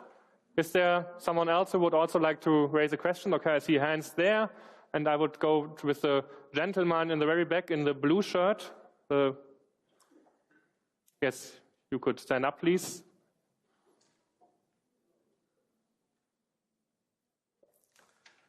Γεια σας, είμαι ο Χρήστος Μίγκας, είμαι από την Ελλάδα. Η ερώτησή μου είναι περισσότερο προβληματισμός παρά ερώτηση. Το 1956 ο πρόεδρος Σαρλ ντε Γκόλ είχε πει για μια Ευρώπη από τον Ατλαντικό στα Ουράλια. Αυτή τη στιγμή βλέπω ότι στην Ευρώπη που ζούμε όλοι μας ισχύουν διαφορετικά μέτρα. Παραδείγματος χάρη, τιμωρούμε τον κακό τον Πούτιν που έχει εισβάλει σε μια χώρα, αλλά στην ουσία ταλαιπωρούνται οι Ευρωπαίοι πολίτες. Δεν αντιμετωπίζεται το ίδιο ένας πρόεδρος από γειτονική χώρα, ο οποίος έχει εισβάλει επίσης σε μια χώρα που περικλείεται στα Ουράλια, και επίσης ένας πρόεδρος γείτονας της Ελλάδος, ο οποίος βομβαρδίζει μια ξένη χώρα και αντιμετωπίζεται πολύ ευνοϊκά από την Ευρώπη. Και αυτή είναι η μεγάλη απορία μου. Σας ευχαριστώ.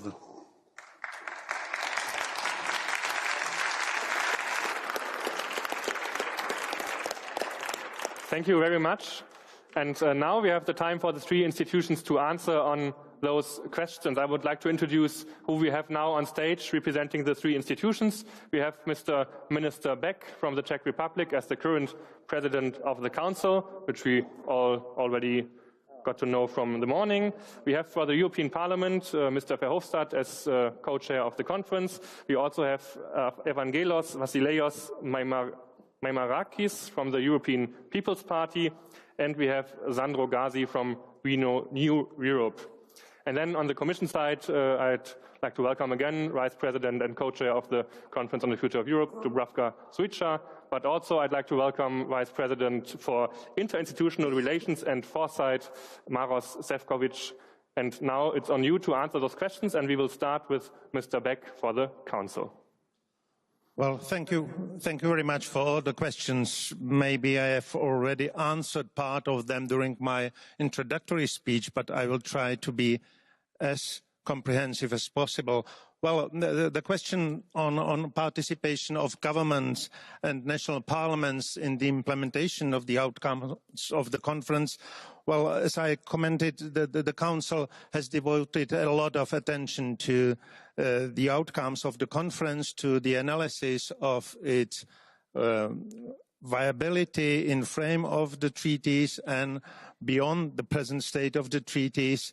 Every meeting of the General Affairs Council has been devoted to this agenda, and in parallel, the other formation of the Council dealt with specific proposals coming from Commission or focused on the agenda which has been connected with the present situation in Ukraine.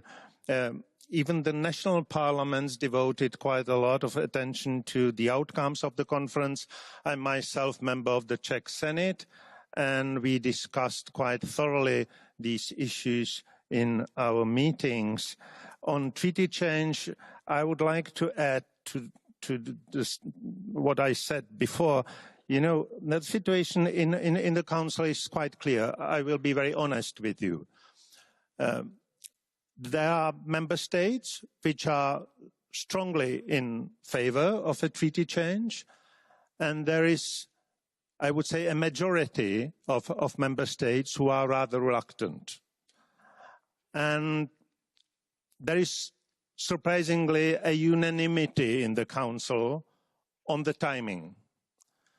The member states believe that this winter is not a good time to start the debate. Well, they differ on the timing, but what was important during this autumn for the governments, they don't want to start a divisive debate during this winter. Let's be realistic. There are member states strongly opposing any change of the treaties now. And there is no power to force them to change their minds. So we need to be diplomatic on this issue, and we should try to overcome the differences. I hope during the spring there is a good chance to have a substantial debate on some changes during the next year. And I believe especially the Spanish presidency could help us to go further in this area. The timeline for the implementation of the outcomes of the conference will naturally basically depend on the time schedule of the Commission, on the work program and the timing. And I'm pretty sure that the Council will devote all its attention to this task. Unanimity is obviously a topic we have to address even in frame of this state of treaties, and that's what we have started as presidency. We have opened the debate on using passerelle clauses. It's not a lost case because there are some important overlappings. What's true, unanimity is needed for a change. But that's the same with the treaty changes. And it's more complicated with treaty changes because you need approval by national parliaments. So it's pragmatically easier to start a debate in frame of the treaties and to look for opportunities. And as presidency, we are convinced we have to start a debate with very concrete situations. For instance, the first round of the debate has proved that there is quite broad consensus that we could move towards majority voting on sanction lists on persons and companies. We need some time to debate it because, again, there is some reluctance in some member states, but it's normal. And to be very frank with you, after a year in the position of the Minister for European Affairs, there are many other obstacles for the EU to act faster, not only unanimity. There are many other issues.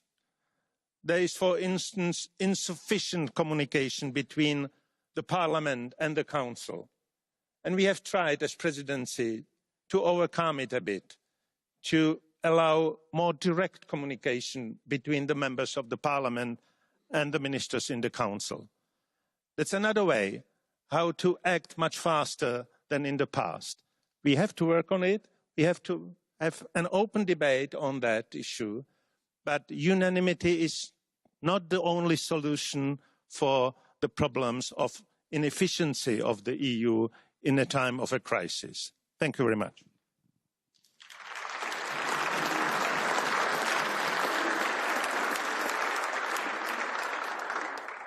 Thank you very much, Mr. Beck. Next, I will give the floor to the European Commission.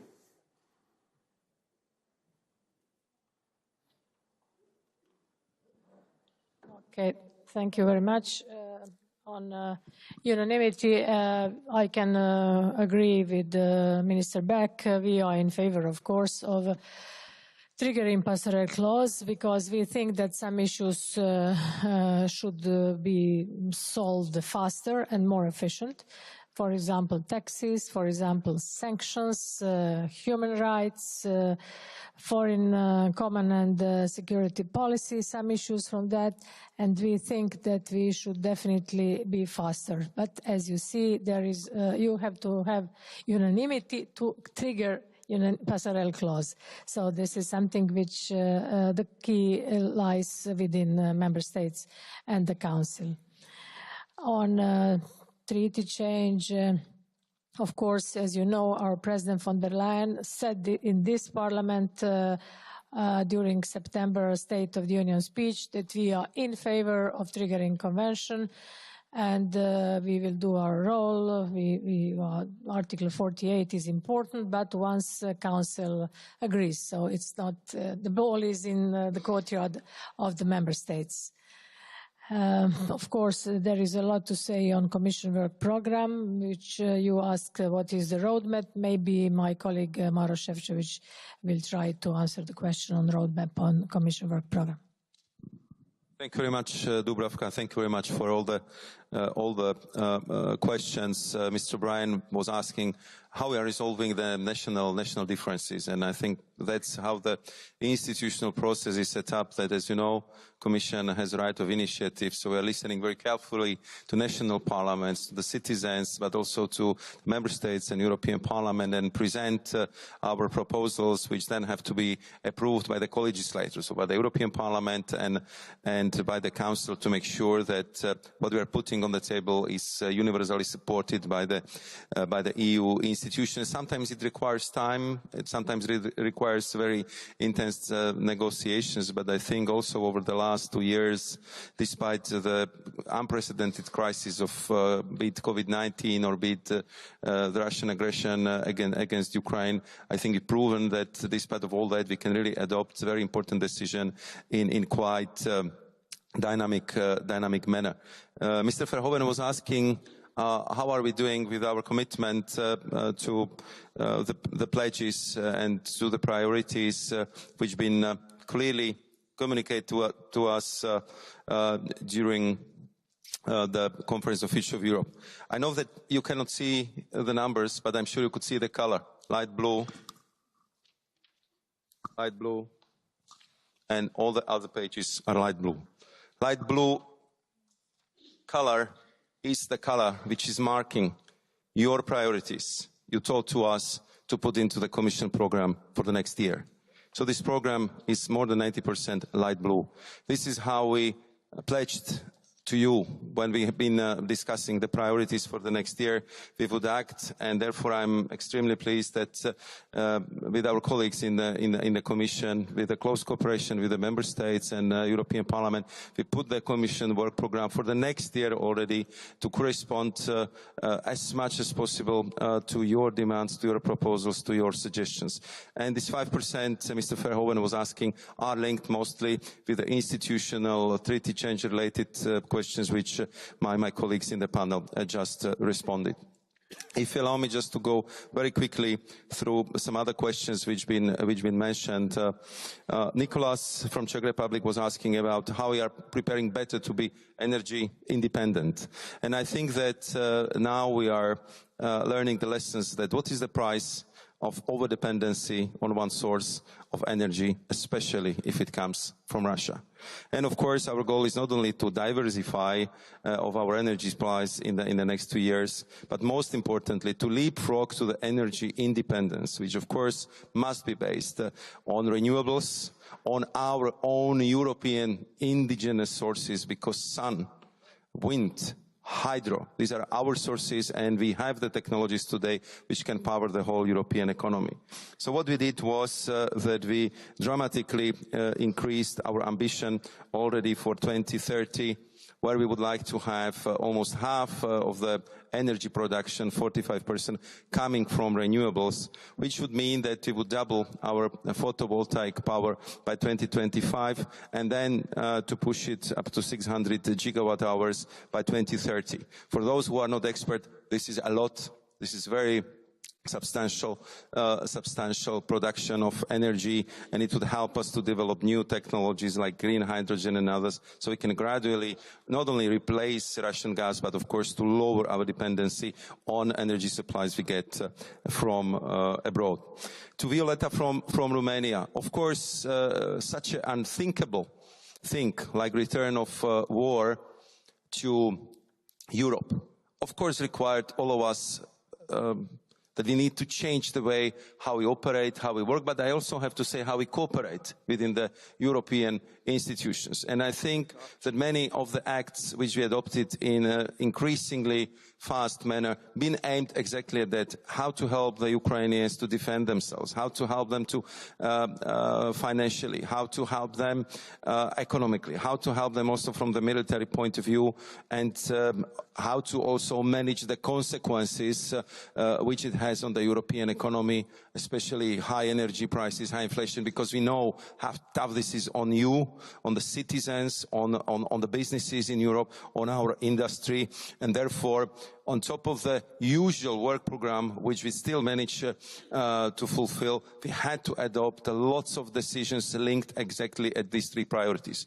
Ukraine, high inflation, high prices, and therefore such a close cooperation within and between the institutions was absolutely necessary.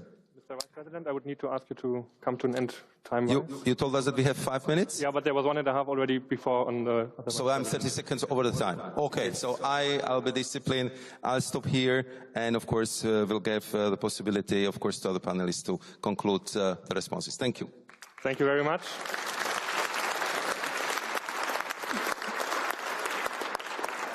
Thank you very much, and I'll give the floor now to the colleagues of the European Parliament for their 5 minutes reaction on the questions. Ευχαριστώ πάρα πολύ. Είναι κάθε μας συνάντηση μια σημαντική, ιστορική, ξεχωριστή, ένα βήμα προς την ολοκλήρωση της Ευρώπης. Και η συμμετοχή σας και η σημερινή μας μέρα δίνει την εγγύηση ότι τελικά θα φτάσουμε στο επιθυμητό στάδιο που θέλουμε. Άλλωστε, όταν ξεκινήσαμε, όλοι αναρωτιόμασταν πώς θα προχωρήσουμε. Η σημερινή σας παρουσία δείχνει ότι τελικά θα φτάσουμε στον τελικό στόχο, γιατί είναι κοινός στόχος των πολιτών, των βουλευτών, της Επιτροπής και όλων των ευρωπαϊκών οργάνων.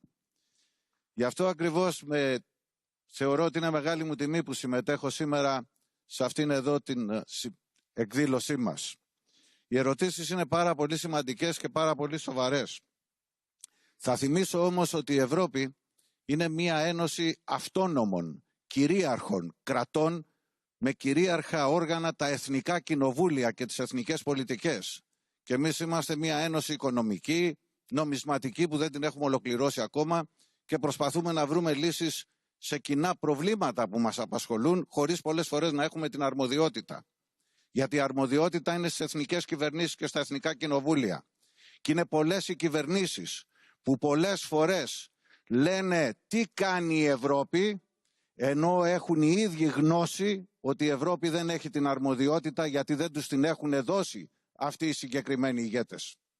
Σήμερα λοιπόν, αν υπάρχουν ηγέτες οι οποίοι δεν έχουν αυτό το κοινό ευρωπαϊκό όραμα, είμαι ιδιαίτερα ικανοποιημένος και αισιοδοξώ, γιατί υπάρχουν πολίτες που έχουν κοινό ευρωπαϊκό όραμα και που εκλέγουν ευρωβουλευτές οι οποίοι θέλουν να προχωρήσουμε σε κοινές λύσεις στα κοινά μας προβλήματα. Γιατί εμείς εδώ στο Ευρωκοινοβούλιο μπορεί να έχουμε διαφορετικά κόμματα, διαφορετικές ιδεολογικές απόψεις, αλλά αισθανόμαστε τα κοινά προβλήματα και βρίσκουμε μέσα από διάλογο, από συνεννόηση, από συνένεση τις κοινές λύσεις, γιατί πιεζόμαστε από εσάς τους πολίτες που έχετε κοινά προβλήματα ανεξαρτήτως κόμματος ιδεολογίας. Γιατί έχουμε κοινές προτάσεις, κοινές αξίες, κοινές αρχές που μας ενώνουν. Και τα προβλήματα αυτά ξεπερνούν όλα τα υπόλοιπα θέματα. Και γι' αυτό ακριβώς, ενώ στα εθνικά κοινοβούλια οι κυβερνήσεις προσπαθούν να φέρουν κάποιους νόμους που θεωρούν σωστούς, οι αντιπολιτεύσεις, ακόμα και αν τα βλέπουν θετικά, είναι αρνητικές προς αυτό. Στο Κοινοβούλιο όμως συζητούμε διαφορετικά και ψάχνουμε να βρούμε τις λύσεις μας. Και γι' αυτό βλέπετε με μεγάλες πλειοψηφίες να περνούν οι απόψεις του Κοινοβουλίου. Είναι πολύ μεγάλες πλειοψηφίες στο Κοινοβούλιο συγκριτικά με τα εθνικά κοινοβούλια. Και γι' αυτό είμαι ιδιαίτερα ικανοποιημένος που βλέπω ότι μπορούμε πράγματι ως Ευρωκοινοβούλιο, εκλεγμένοι απευθείας από εσάς τους πολίτες, πολυεθνικό όργανο, πολυγλωσσικό όργανο που προσπαθεί για κοινές λύσεις των Ευρωπαίων πολιτών. Εσείς μας εκλέγετε, εσείς πιέζετε για αυτές τις λύσεις, εμείς πιέζουμε την Επιτροπή και τους θεσμούς ευρωπαϊκούς αλλά και τις εθνικές κυβερνήσεις και αισιοδοξώ ότι θα βρούμε αυτές τις κοινές λύσεις. Όσον αφορά τον Ευρωστρατό, θα ήθελα να πω ότι βεβαίως πρέπει να υπάρξει μια δύναμη εκείνη η οποία δεν θα υποκαταστήσει το ΝΑΤΟ, αλλά που θα μπορεί πράγματι να δώσει κύρος στην ευρωπαϊκή πολιτική οντότητα, ώστε να συμμετέχει ως ισοδύναμος παίκτης στα διεθνή και να έχει άποψη. Γιατί τελικά φαίνεται ότι το κοινό νόμισμα δεν αρκεί για να έχει η Ευρώπη παρουσία στη διεθνή σκηνή. Απαιτείται και ο Ευρωστρατός κατά περίπτωση όποτε αυτός θα χρειαστεί. Ως προς την ομοφωνία, θα ήθελα να πω ότι καταρχήν δεν μπορούμε να προχωρήσουμε σε διεύρυνση αν δεν αλλάξει ο τρόπος λήψης απόφασης. Το Κοινοβούλιο έχει πάρει απόφαση γι' αυτό. Μπορεί να χρειαστούν ειδικές πλειοψηφίες για συγκεκριμένα ζητήματα, αλλά και αυτά θα τα βρούμε μέσα από συζήτηση και μπορούμε πράγματι να προχωρήσουμε όπως ακριβώς είπατε. Έχουμε συνεχόμενες κρίσεις από το 8, οικονομική κρίση, μεταναστευτική κρίση, κρίση πανδημίας, τώρα ο πόλεμος. Οι νεότερες γενιές ανησυχούν και είναι κατανοητό αυτό και απαιτούν λύσεις κοινές, λύσεις ευρωπαϊκές, λύσεις που θα μας δώσουν σε όλους μας τη δυνατότητα και την ισότητα των ευκαιριών να προχωρήσουμε. Και σας εγγυόμαστε ως Κοινοβούλιο ότι θα προχωρήσουμε. Θα γίνουν και οι υπόλοιπες συναντήσεις μας με πνεύμα συνεννόησης, με ποιοτικά βήματα και με συμμετοχή των πολιτών προς τη νέα Ευρώπη που ονειρεύονται οι νέες γενιές. Σας ευχαριστώ πολύ.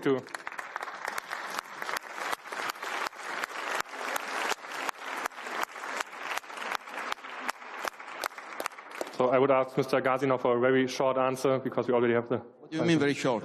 30 seconds? We already over time. Yeah, 1 minute. I thought I had 3 minutes. Is it too short?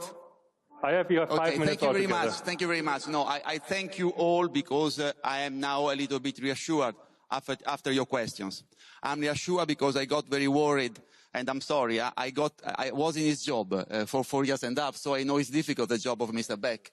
But I got very worried when I listened to the lack of sense of urgency that we have in the Council when we talk about how we react to a war, how we want to be in a power in the world, how we have to respond to the need for more democracy, more efficiency. Because after all, this is what you ask. When you insist on the majority voting, when you insist to get rid of unanimity, when you insist to get rid of the veto, it's because you want a European that can express its power, can defend its interest, and can promote its values. And this is exactly that powerful and democratic Europe that you want. So for us as European Parliament, we should already have started the treaty revision process. We have asked it in June. For us, we should already activate those clauses that would allow the European Union to decide today by majority voting in the energy sector, in the defense sector, for the budget. It is clear that you ask for a European army, you ask for a Europe which protects. For that, we need a treaty revision, and the Council is kicking the can down the road. That's the difference. For the Council, it's never the right time. For the Council, it's never the right time. And how do you know whether you got a majority and a minority before you're voting? In the Parliament, to know whether we have a majority or minority, we vote. In the Council, they don't vote and they say we don't have the majority. So, I mean, this is the difference. And this is the difference between an institution which functions in a democratic way and an institution which doesn't show the sense of urgency that history is asking. Because history is happening here. We got a war back in Europe, and this is why we want a powerful Europe, and we want also a democratic Europe. And this is why we want to strengthen the European political party. We want to strengthen the European Parliament, because for us it's not enough that the Council is quicker and more efficient deciding by majority. We want also to supervise, as a democratic institution, what the Council does, and we want more legitimacy. This is why we ask also to directly vote the European political party, to have transnational lists, to strengthen all the dimensions of democracy and citizenship. The difference between, is not a question of communication. The difference is that for us in the European Parliament, we should have done all this yesterday, and for the Council, as to the Council, when they think it's the right day to do all this. Thank you very much.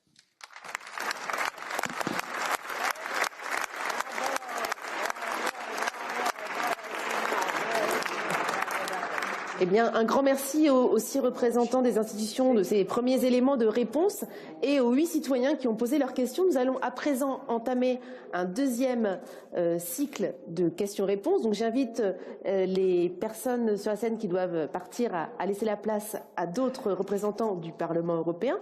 Et pour cette deuxième salve de questions-réponses, nous allons d'abord entendre 6 citoyens, puis ensuite 2 citoyens que nous ne connaissons pas encore qui vont lever la main. Dans les 6 citoyens qui ont préparé les questions à partir des réponses à l'enquête qui a été faite auprès de l'ensemble des membres des panels citoyens, nous allons entendre d'abord Max Steuer, qui est en Slovaquie et qui va être avec nous en ligne dans quelques instants, puis Katerina Rande-Dominis de Croatie, Sigge Eriksson de Suède, Sana Chaga de Belgique, Marcos Ponciccia d'Italie et Marion Van Elfen de Luxembourg.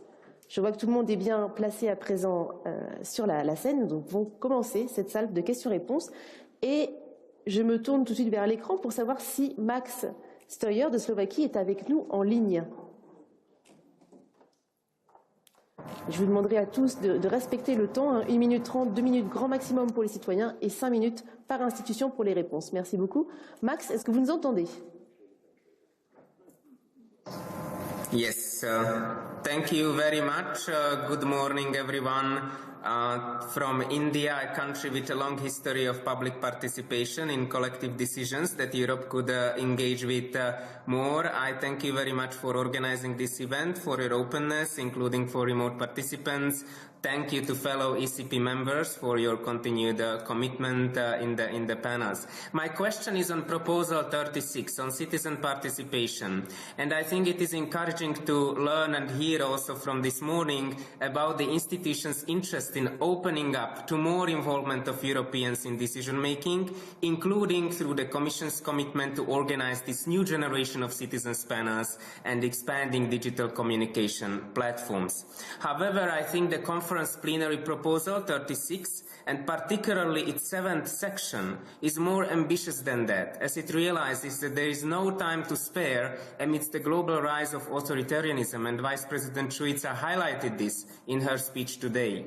Hence, this proposal, by asking for a legally binding participatory instrument, calls for the EU institutions relinquishing some of their power to the public to shape the structure, format and topics discussed at these panels, as well as to being more transparent on the decisions taken in relation to the format, expected degree of public input and impact of these panels. So in this context, I have 3 questions to each of the institutions very quickly.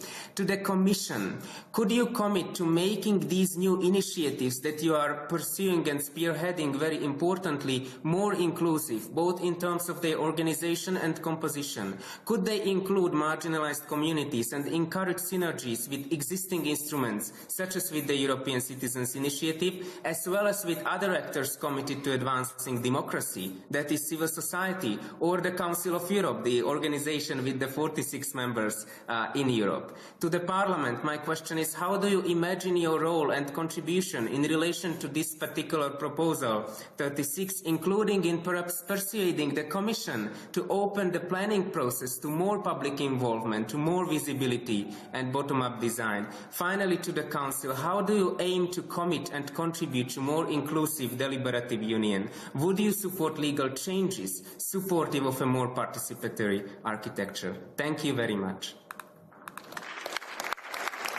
Merci. Merci Max pour ces questions sur la participation citoyenne. Sans plus attendre, je passe la parole à Katerina.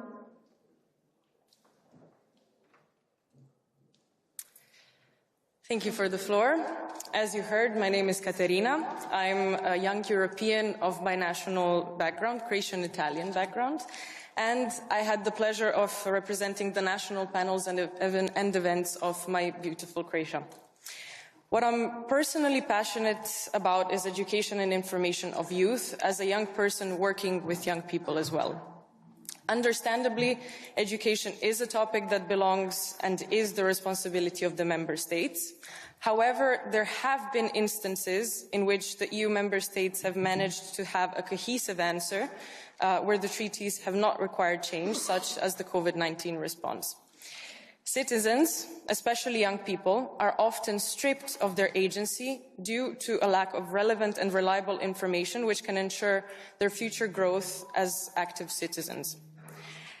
As we've seen through some of the citizens' feedback as well in our last follow-up session on the 17th of November, our conference is one such topic that deserves but often does not receive the attention by each and every student or pupil in the EU. Palpable crises such as climate change effects and mental health, which are currently really important to youth and represent future emergencies if our reactions are not swift and are not unison, are worthy of Europe-wide discussion, which is already happening. But these discussions deserve to be made by educated, informed and prepared citizens. From the feedback documents, we can observe the instance that the EU can take encouragement and support measures such as Proposal 6.6, and we have seen the good practice example of Erasmus+. I'm interested to know whether there are ways to come up with a program or a package which can be Europe-wide, reflecting Proposals 46 and 48, which can foster civic education practices in schools as well as encourage more collaboration between educational institutions and civic society organizations. One possible solution could be a heightened popularization of and promotion of formal education institutions of all Erasmus Plus exchanges, so not just study exchanges, but also youth exchanges and such, and to offer additional funding to relevant and crucial topics, such as the ones that I mentioned before.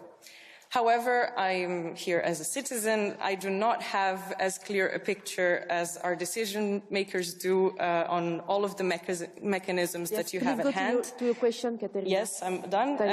Which could be utilized in this regard, and I'm really just curious to know more. Thank you so much. Merci Katerina pour cette question sur l'éducation primordiale. Je passe la parole maintenant à Sigge de la Suède. Sigge, la parole est à toi.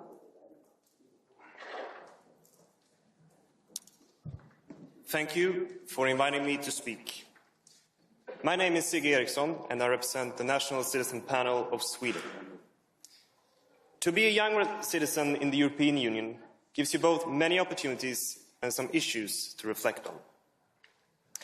The European Union have to find a way to make young citizens' life easier and offer them the best possible condition for studies and work while starting an independent life. And at the same time engaging them in democratic life and decision-making processes, including at European level. This conference has been saying that young people is the future of Europe. I say that we are present today. This conference has been saying that this union must include young citizens in decision-making, listen to their opinions, organize more events for young citizens, give them tools to be more active in their own communities, and make their voices heard. And regarding the labour market, the European Union must make sure that young citizens have opportunities for work in the European market. Further on to my question. How can the European Union better protect and reassure its citizens about its future? Which concrete measures can you share with us today that will concretise the statement that this year and this conference was about young people and their future? And in particular, their employment prospects in the European Union, in their home regions and home countries. And therefore also taking into consideration Proposal 15 of demographic transition. Thank you for the floor. Merci beaucoup, Sigue. Merci pour cette question sur la place de la jeunesse et les chances qu'on lui offre. Et je passe à présent la parole à Sana. I'm Sana from Belgium. In Proposal 13 and 14, we propose to improve the functioning of labour markets so that they ensure fair working conditions, promote gender equality, employment, including young people and vulnerable groups. One of the ideas to make this happen is to review statutory minimum wages in the EU and ensure that they are fair and taking into account inflation, which has been exploding in all EU countries since the end of the conference. Similarly, we also asked in Proposal 47 that young people's internship be also remunerated to avoid exploitation of young people. So my question will be, what can and is being done to follow up any of these ideas, and how can the late inflation be considered? Thank you.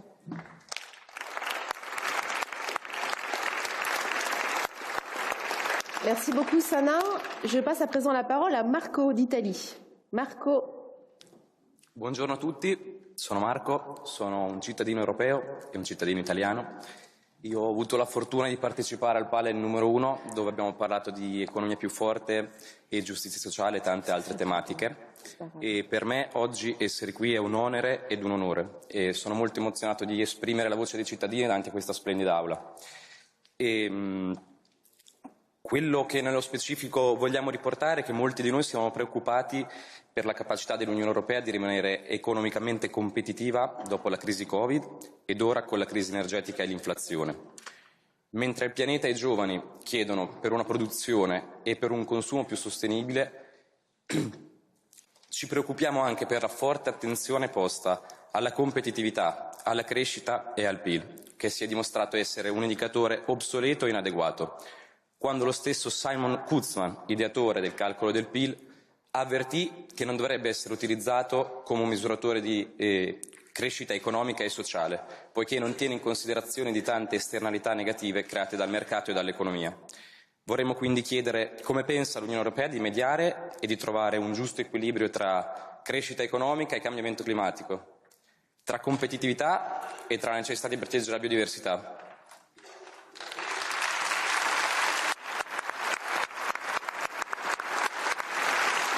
E infine volevo chiedere se avete trovato utile la proposta numero 11 a tal proposito e, se in caso affermativo, come state portando avanti queste idee, quindi come stanno seguendo i lavori. Grazie mille. Merci beaucoup, Marco. À présent, nous allons entendre la dernière question qui a été préparée collectivement par Marion Van Alphen. Dank u. Ja, mijn naam is Marion van Alphen. Ik kom uit Luxemburg, maar ben eigenlijk van Nederlandse afkomst. Ik voel me eigenlijk eerder Europeaan. Ik heb deelgenomen aan het klimaatpanel, panel nummer 3. Ben eigenlijk daarin geen professional, net zo min op dit gebied, net zo min als de meeste andere panelleden. Maar we hebben alle met gezond verstand gewerkt en hebben de ontwikkelingen met toenemende bezorgdheid gevolgd. Mijn vraag heeft betrekking op de eerste 2 voorstellen van het verslag dat u op 9 mei is aangeboden. Daarin hebben wij veel maatregelen uitgewerkt om te komen tot een meer duurzame, klimaatvriendelijke, veilige en eerlijke landbouw- en voedselproductie. Wij leggen de nadruk op de noodzaak van een omvattende visie die rekening houdt met het milieu, klimaat, biodiversiteit en een inclusieve samenleving. Wij willen toewerken naar een circulaire economie, een blauwe economie, groene economie, welke kleur dan ook, als het maar niet zwart is. Een drastische vermindering van pesticiden en een vermindering van voedselverspilling en een hervorming van het gemeenschappelijk landbouwbeleid met meer focus op duurzame productie van hoge kwaliteit. Wat doet u concreet om dit te realiseren? Dank u. Merci beaucoup Marion. Nous allons à présent prendre 2 questions de la salle. Donc si vous voulez intervenir. Oui, alors, je vous vois, beaucoup de questions. Je vais passer la parole à la place 245 pour une question courte.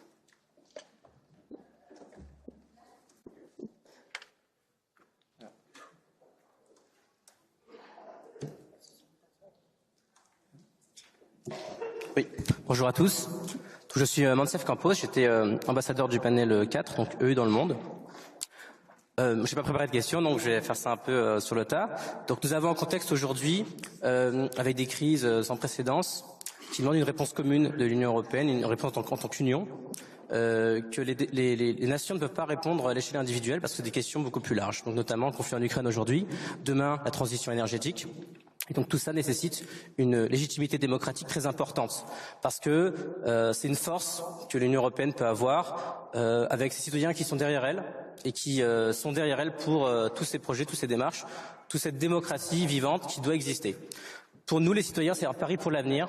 C'est le projet pour nous qui doit même dépasser toute l'implémentation des propositions, même le changement de traité. Pour nous, ce sont des sujets actuels. Mais le but, c'est pour nous une étape dans la démocratie européenne qu'on veut vraiment faire avancer comme une marche vers une démocratie plus accomplie.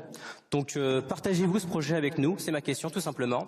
Nous sommes prêts à votre disposition, à vous conseiller, à vous soutenir, à être derrière vous si vous continuez ce projet, avec une volonté politique pour l'accomplir encore plus. Je sais que la Commission s'est engagée à faire certaines initiatives, donc nous regardons ça de près. Nous serons là pour vous soutenir aussi. C'est besoin de nous. Et puis nous espérons que ça sera avec le plus de respect et de volonté d'accomplir la voie citoyenne que nous avons présentée dans cette conférence-là. Donc je vous remercie beaucoup et c'est avec beaucoup d'optimisme que je vous délivre ce projet que je pense que nous partageons tous ici comme volonté principale. Je vous remercie. Bonne journée. Merci. Et je vous propose que nous passions à présent la parole à la place 441. Madame, en 441, je vous demande de vous lever et d'allumer votre micro. Áno, dobrý deň. Ja sa volám Anna Halečková, som zo Slovenska. Keďže nie som pripravená, že budem rozprávať, tak len stručne. Všetko tu vystupujú mladí ľudia a ja som už vlastne zástupca tej najstaršej generácie. Celý život som robila s mládežou, s tyrannými postihnutými ženami, narkomanmi a teraz by som chcela len pripomenúť, že riešime všetko, čo sa týka mladých ľudí, ale že nemali by sme zabúdať ani na tú najstaršiu generáciu, ktorá hlavne vo východnom bloku sa ocitá na rozhraní biedy. Tak len tak, ďakujem.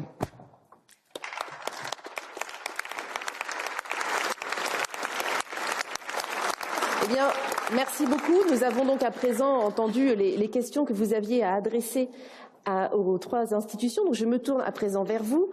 C'est la Commission européenne. C'est la Commission européenne qui va lancer cette salve de réponse. Donc, Madame Switcha, Monsieur Šefčovič, je vous laisse parler. Je rappelle, vous avez 5 minutes par institution. Thank you very much for these questions. First, to answer to Max Steuer from Slovakia, who was asking about European public space and how we can ensure that citizens' participation will stay. As I already said in my introductory statement, we already established deliberative panels, and we are at the moment in procedure of selecting randomly selection of citizens in order to debate different topics which were given by you through different proposals. So we open European public space, and it is all to this conference, and you are to be praised for this. This is in fact, your achievement, and we accepted this. So how to better include citizens, how to better include citizens from different strates of society, of course, by randomly selection. We are taking care about demography, we are taking care about diversity, and this is what we are doing. I also mentioned one-stop shop panel, which is called Have Your Say.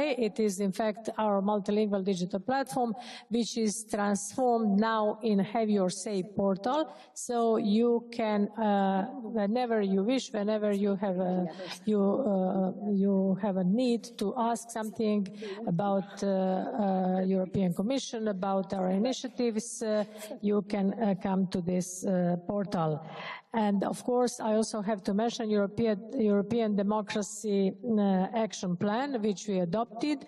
It is about strengthening European political parties. It is about enabling them to campaign across European borders, and we are trying to also take care about the rights of European Union mobile citizens. This is also very important. On civic education, Katerina, you asked about, of course, education, which was the first proposal at national, local, regional, European level. Wherever we participated, citizens always ask about education, and now we have to mention treaty change, because education is member states' competence, but of course we can do a lot without changing the treaty at the moment. So we want to achieve a European education area by 2025, and this is what we are doing to make resilient and inclusive space for also, especially for high education. And we are also promoting, as you know, lifelong learning. This is also very important. Just to answer the question, the lady who from Slovakia who said that we have to take care about older citizens. Yes, we are taking care about our older citizens. We know that we are aging continent. This is particularly my portfolio. So we are taking care. We adopted big care package this year, which has a lot to say about long-term care, but also about child care. This is very important package, and we have now in the Council on the 8th of December 2 recommendations, and I hope they will be adopted, because we know that we live 10 years more in the last 50 years, and this is very, very important issue at European level. Something more about European strategy for universities, and also there is a proposal for Council recommendation on building bridges for effective European higher education cooperation. I also want to bring your attention to Learning Corner. There is a Learning Corner where you can see where we offer different games, competition activities to young people. And when you were talking about Erasmus, of course, we are promoting exchange between teachers beyond the Erasmus program, and that's it. On civic education, you know that there is a defense democracy package, which is part of our Commission program for next year. And within this democracy defense package, we are trying to defend and fight foreign interference, but we are at the same time trying to incorporate civic education and to make our citizens of Europe being resilient to these interferences and fake news and all what you already know. This is European Year of Youth. As you know, we did a lot on this, different dialogues, political dialogues with young people, but next year is proclaimed to be European Year of Skills. And this is to answer those who think that there won't be, we have to take care about necessities of labor market. And I also want to answer to Sanne from Belgium that there is a directive on adequate minimum wage, which was finally adopted in both Parliament and member states. This is very important. So we have a directive on adequate minimum wages. There is a lot more to say, but maybe my colleague, Vice President Šefčovič, can say more about climate and about sustainability and environment. Je vous invite à être relativement bref. Yes, I was looking at our moderator. She has a very stern look in her eyes, so I'll be as telegraphic as possible. Just to add to my colleague Dubravka, she mentioned the directive on minimum wage. I think what is very important to mention here is that what we are pushing for, and it was accepted by the Parliament and the Council, and that's it, that there will be the same age for the same work at the same place. And I think it's very important, and I'm glad that we can share this news with you. To Marco, how to be sustainable and competitive at the same time. What we did here is that we are developing the concept of competitive sustainability, which means, and to be again very concrete, if you look at our battery regulation, we want to make sure that the batteries which will be allowed to be placed on the European market will have a digital pass, but it will be very clear where the raw materials came from, if they will be sustainably mined. What is the carbon footprint in manufacturing the batteries? What will be recycled and reused? We are not blocking anyone from being on the European market, but you have to follow our highest environmental and social standards. To answer to Marion from Luxembourg, indeed, also under the motivation coming from the citizens, we just proposed our proposals on how to be much more careful with the use of pesticides in our agriculture, how to target excessive packaging and packaging waste, and actually the first citizens panel will have a chance to discuss the waste of food and to get the contribution how to make sure that we will proceed in that direction. And last point on GDP, you probably noticed that the head of states and government, when they've been meeting in Porto, they asked us to consider, to elaborate, to discuss how we can go beyond GDP, traditional counting of our economy, because it's true that we have the countries which are exporting the fossil fuels. They have very high GDP, but do they help to sustain healthy development of our planets or not? And therefore, I think we will have to bring new parameters how to assess our economies, and we are working on these issues. And just to answer to my compatriot, pani Holečková, kolegynka Šujca vám vysvetlila, že sa staráme aj túto časť obyvateľstva a verím, že to bude mať výsledok pre všetkých, aj pre ľudí na Slovensku. Thank you very much. Merci beaucoup, Monsieur Šefčovič. Merci beaucoup, Madame Šujca, pour ces éléments. Je passe à présent la parole au Parlement européen. Je vous invite vraiment tous à rester au maximum près des 5 minutes prévues, sinon nous n'aurons ni déjeuner, ni interprète. C'est ça le risque que nous avons ensemble. Il y a encore 2 blocs de questions. Pour le Parlement européen, nous accueillons Gabriel Bischoff, Niklas Ninas et Helmut Scholz. La parole est à vous. Thank you very much. I hope it's working. Thank you very much, and it's great to be here with you. You made it very clear, social Europe is very important for you, and we worked in the meantime to implement what you gave us as recommendations. And I have some good news for you. We were able, in October this year, we voted this House on the directive on fair, adequate minimum wages. It was a big step, and the Parliament negotiated very hard to take on board your recommendation to say it should be adequate. We have to end working poor, and this will start in 2 years when the implementation is ending.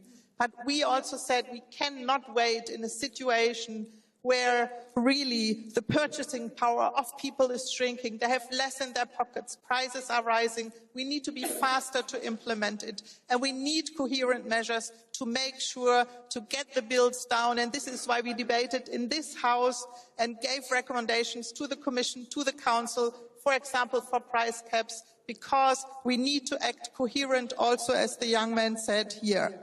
I have also good news on gender equality. Just this week, an agreement was reached on pay transparency. This will improve gender equality and also the access to justice for victims of pay discrimination. We still have to vote in the Parliament and in the Council on the final deal, but I'm positive. And I'm also a rapporteur, together with Guy and also with Helmut, on the treaty changes. And here we take your proposals very serious. We propose to include gender equality in the treaties, to change the balance between economic rights and social rights with the social progress protocol. You see, I'm quite engaged and have a little cold, but One more point, we also implement the social pillar, the social rights we established in this treaty if we get a majority in the Parliament and in the Council. We continue to fight. One thing we didn't manage to do, and I'm very sorry about it, but we keep on fighting for this, is to make sure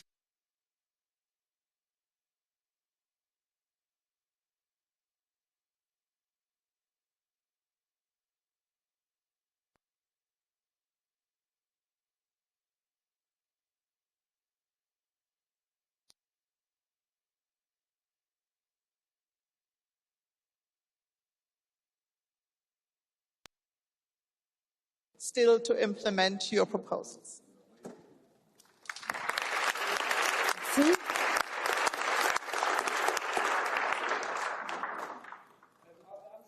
Sieger's question concerning youth and also the working condition. For the working condition, especially with regard to the proposal 15, we are working on it, and we had an oral question on demographic changes in this Parliament 2 months ago.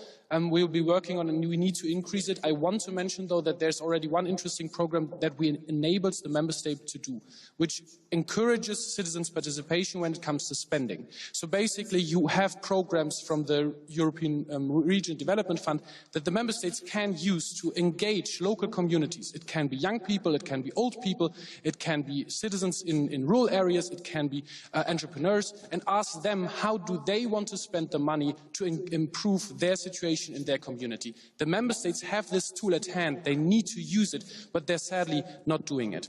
For the question on the youth empowerment in general, I would like to say that we had the year of youth in the past year, but I think it was not sufficient. And we discussed this last week in Parliament as well, that rarely anybody knew about the youth European Year of Youth.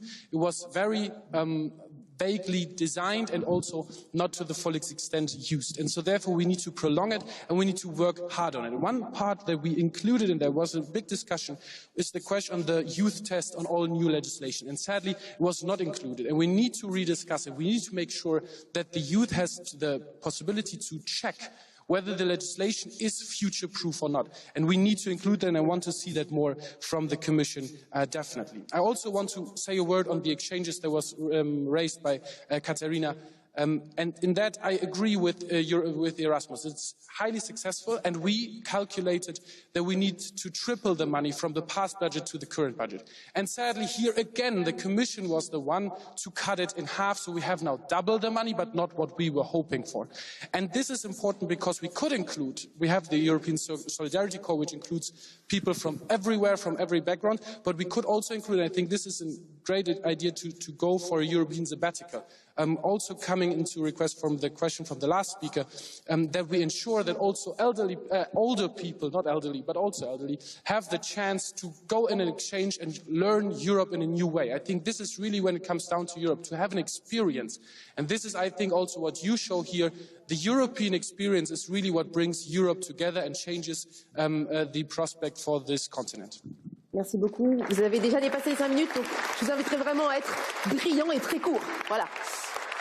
I'll try my best. As usually, the last has the less time to speak, but I want to be very frank with you, because I think binding together participatory democracy and the representative democracy is the obligatory mechanism for democratic underlying the development of the European Union. If you don't do this, it will be always a grant that we are offering a dialogue, if we have consultations. Therefore, we are also striving in the work on the Convention, in the Article 48 resolution of the European Parliament, to include the binding together of representative and participatory democracy as a right, not as a grant, so that it must be introduced into the primary law of the European Union, so in the treaties. Therefore, we need there also treaty change. But that leads us to the other question.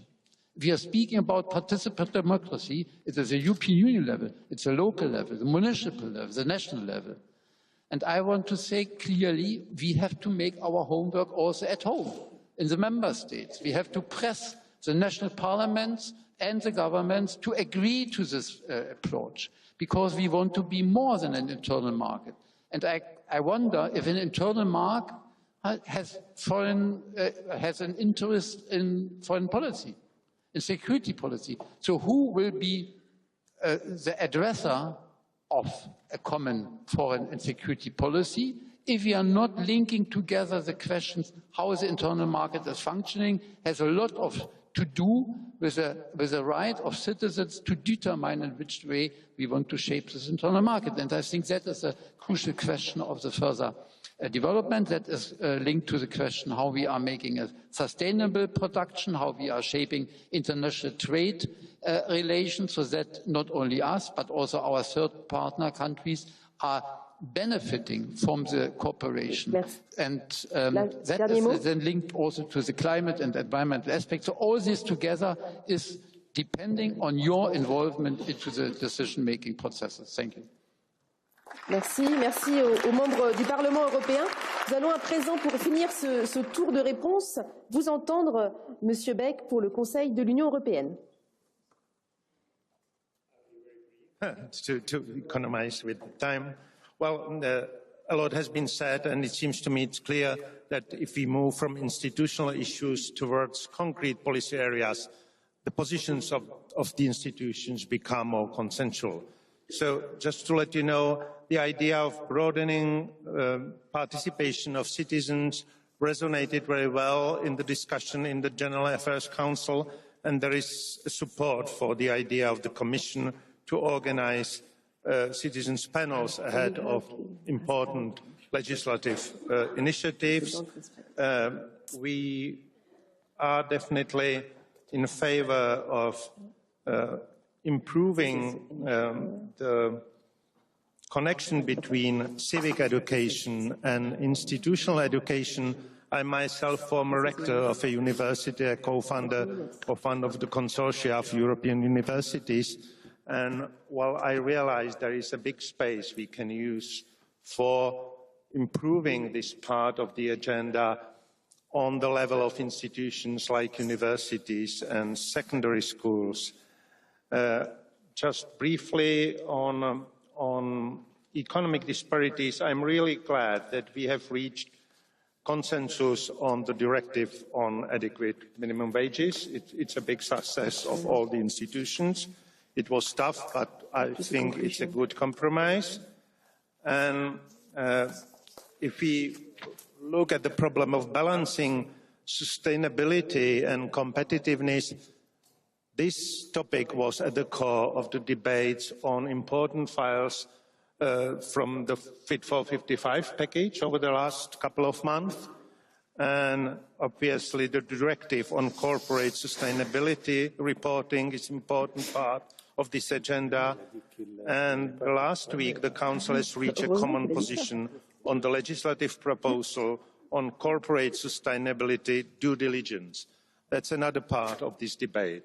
And the balancing is delicate, but it's an important part of the discussion, and we all try to find a way how to do it in a proper way. And the last one, comment on sustainable food. I think, again, that the Farm to Fork strategy is for the Council the important part of the agenda, giving the targets, and I hope we will be successful to fulfill the expectations in this field. Thank you.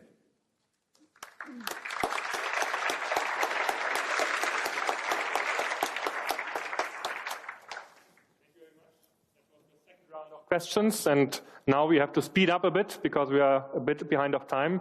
Judith and me have a hard time here to making sure that we all stick to the time. So I'd ask all of you to kind of make sure you stick to your times, and I will now also give you a sign when the time is up. And now we ask the next 6 citizens to ask the questions which we gathered from the survey.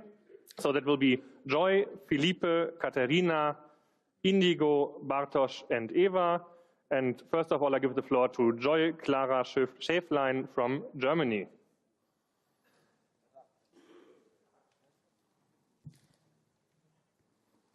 You can go ahead. Okay. Thank you very much. My name is Joy Clara. I'm from Germany, and I was one of the citizens ambassadors for panel 2, dealing with democracy, rule of law, rights, and values, and also security. However, I will be asking a question about climate change today. And this is especially important to me because this is the one topic that we are unable to avoid, because this is going to affect all other subjects and all other proposals discussed here today. So to come to my first question, we handed you a variety of clear proposals. We talked about some of them in detail right now. And my question is, how can we be sure that they will be implemented in time? What concrete measures are you going to take, and when will you take them? Climate change does not stop at any borders, and climate change does not wait for us to find an ideal time to deal with it. There will always be another thing, another crisis that seems more important, and that doesn't only count for climate change, that counts to many other topics. So why don't we just make it a real priority now and start now? So to my second question is, how are you going to defend our proposals and the integrity of the European climate goals, which are based on common values and the human urge of self-preservation on the world stage, for example, at conferences like COP in Egypt?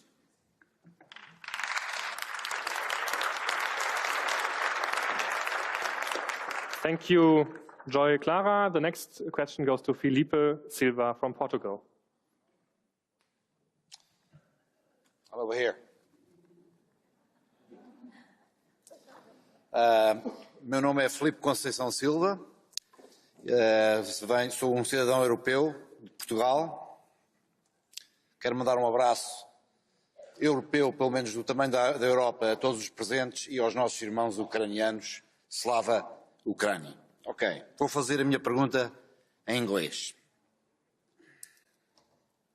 Okay, talking with one another during the conference, it was glaringly noticed that as European citizens we do not have access to the same healthcare services, and that this access, as also quality and infrastructures, vary immensely from one country to another, or even within one country, between the social divide of the population. In Proposal 10, right in the middle of the book, on equal access to all, we required the establishment of a right to health, which would guarantee that all Europeans have equal and universal access to affordable, preventive, curative and quality health care, no matter who they are or where they live. The question is as such. We would like to know what is currently being discussed and or negotiated to make the right to health a reality, and what steps are being taken to move towards more harmonized and standardized healthcare systems across the European Union. Thank you so much. Thank you.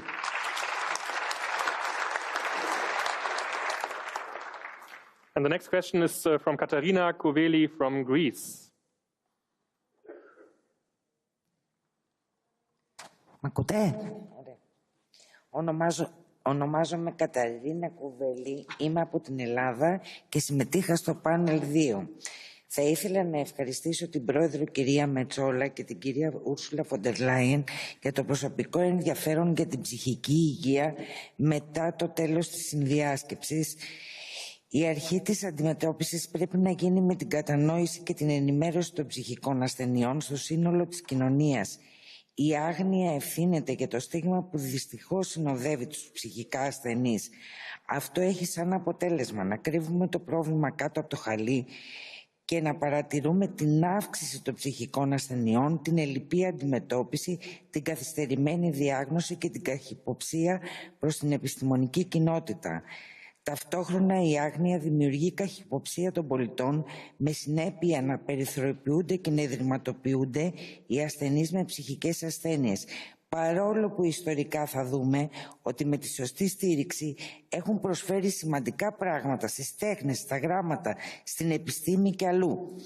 Πώς σκέφτεται λοιπόν να συμβάλλει η Ευρωπαϊκή Ένωση στην επικοινωνία των ζητημάτων που αφορούν την ψυχική ασθένεια και αν θα ήταν ωφέλιμο να αντιμετωπιστεί ο κατακαιρματισμός των φορέων που ασχολούνται με την ψυχική ασθένεια, ώστε με έναν ενιαίο φορέα προγραμματισμού να μπορούμε με χαμηλότερο κόστος να μεγιστοποιήσουμε το αποτέλεσμα των δράσεων.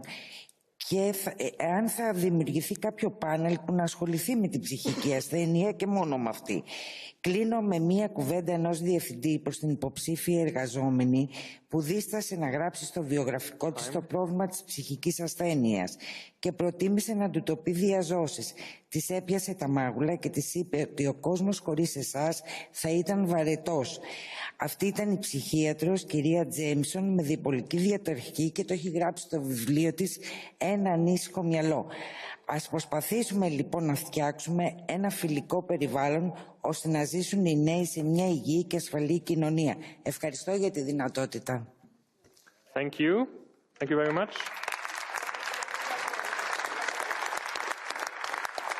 And the next question is from Indigo Hall from Sweden.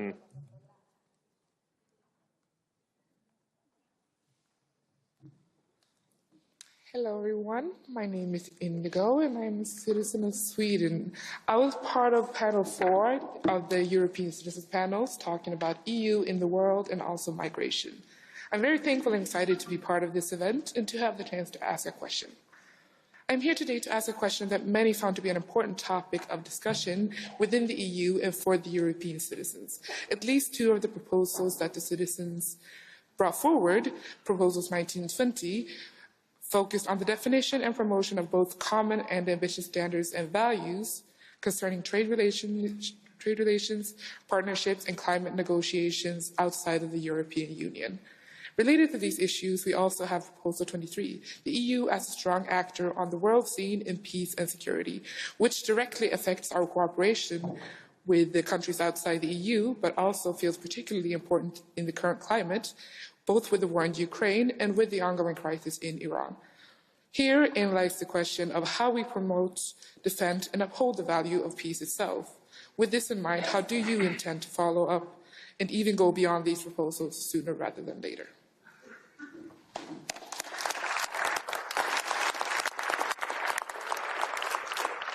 Thank you very much, Indigo. And the next question goes to Bartosz Kolacz from Poland. Thank you for giving me the floor. Hello, representatives and citizens.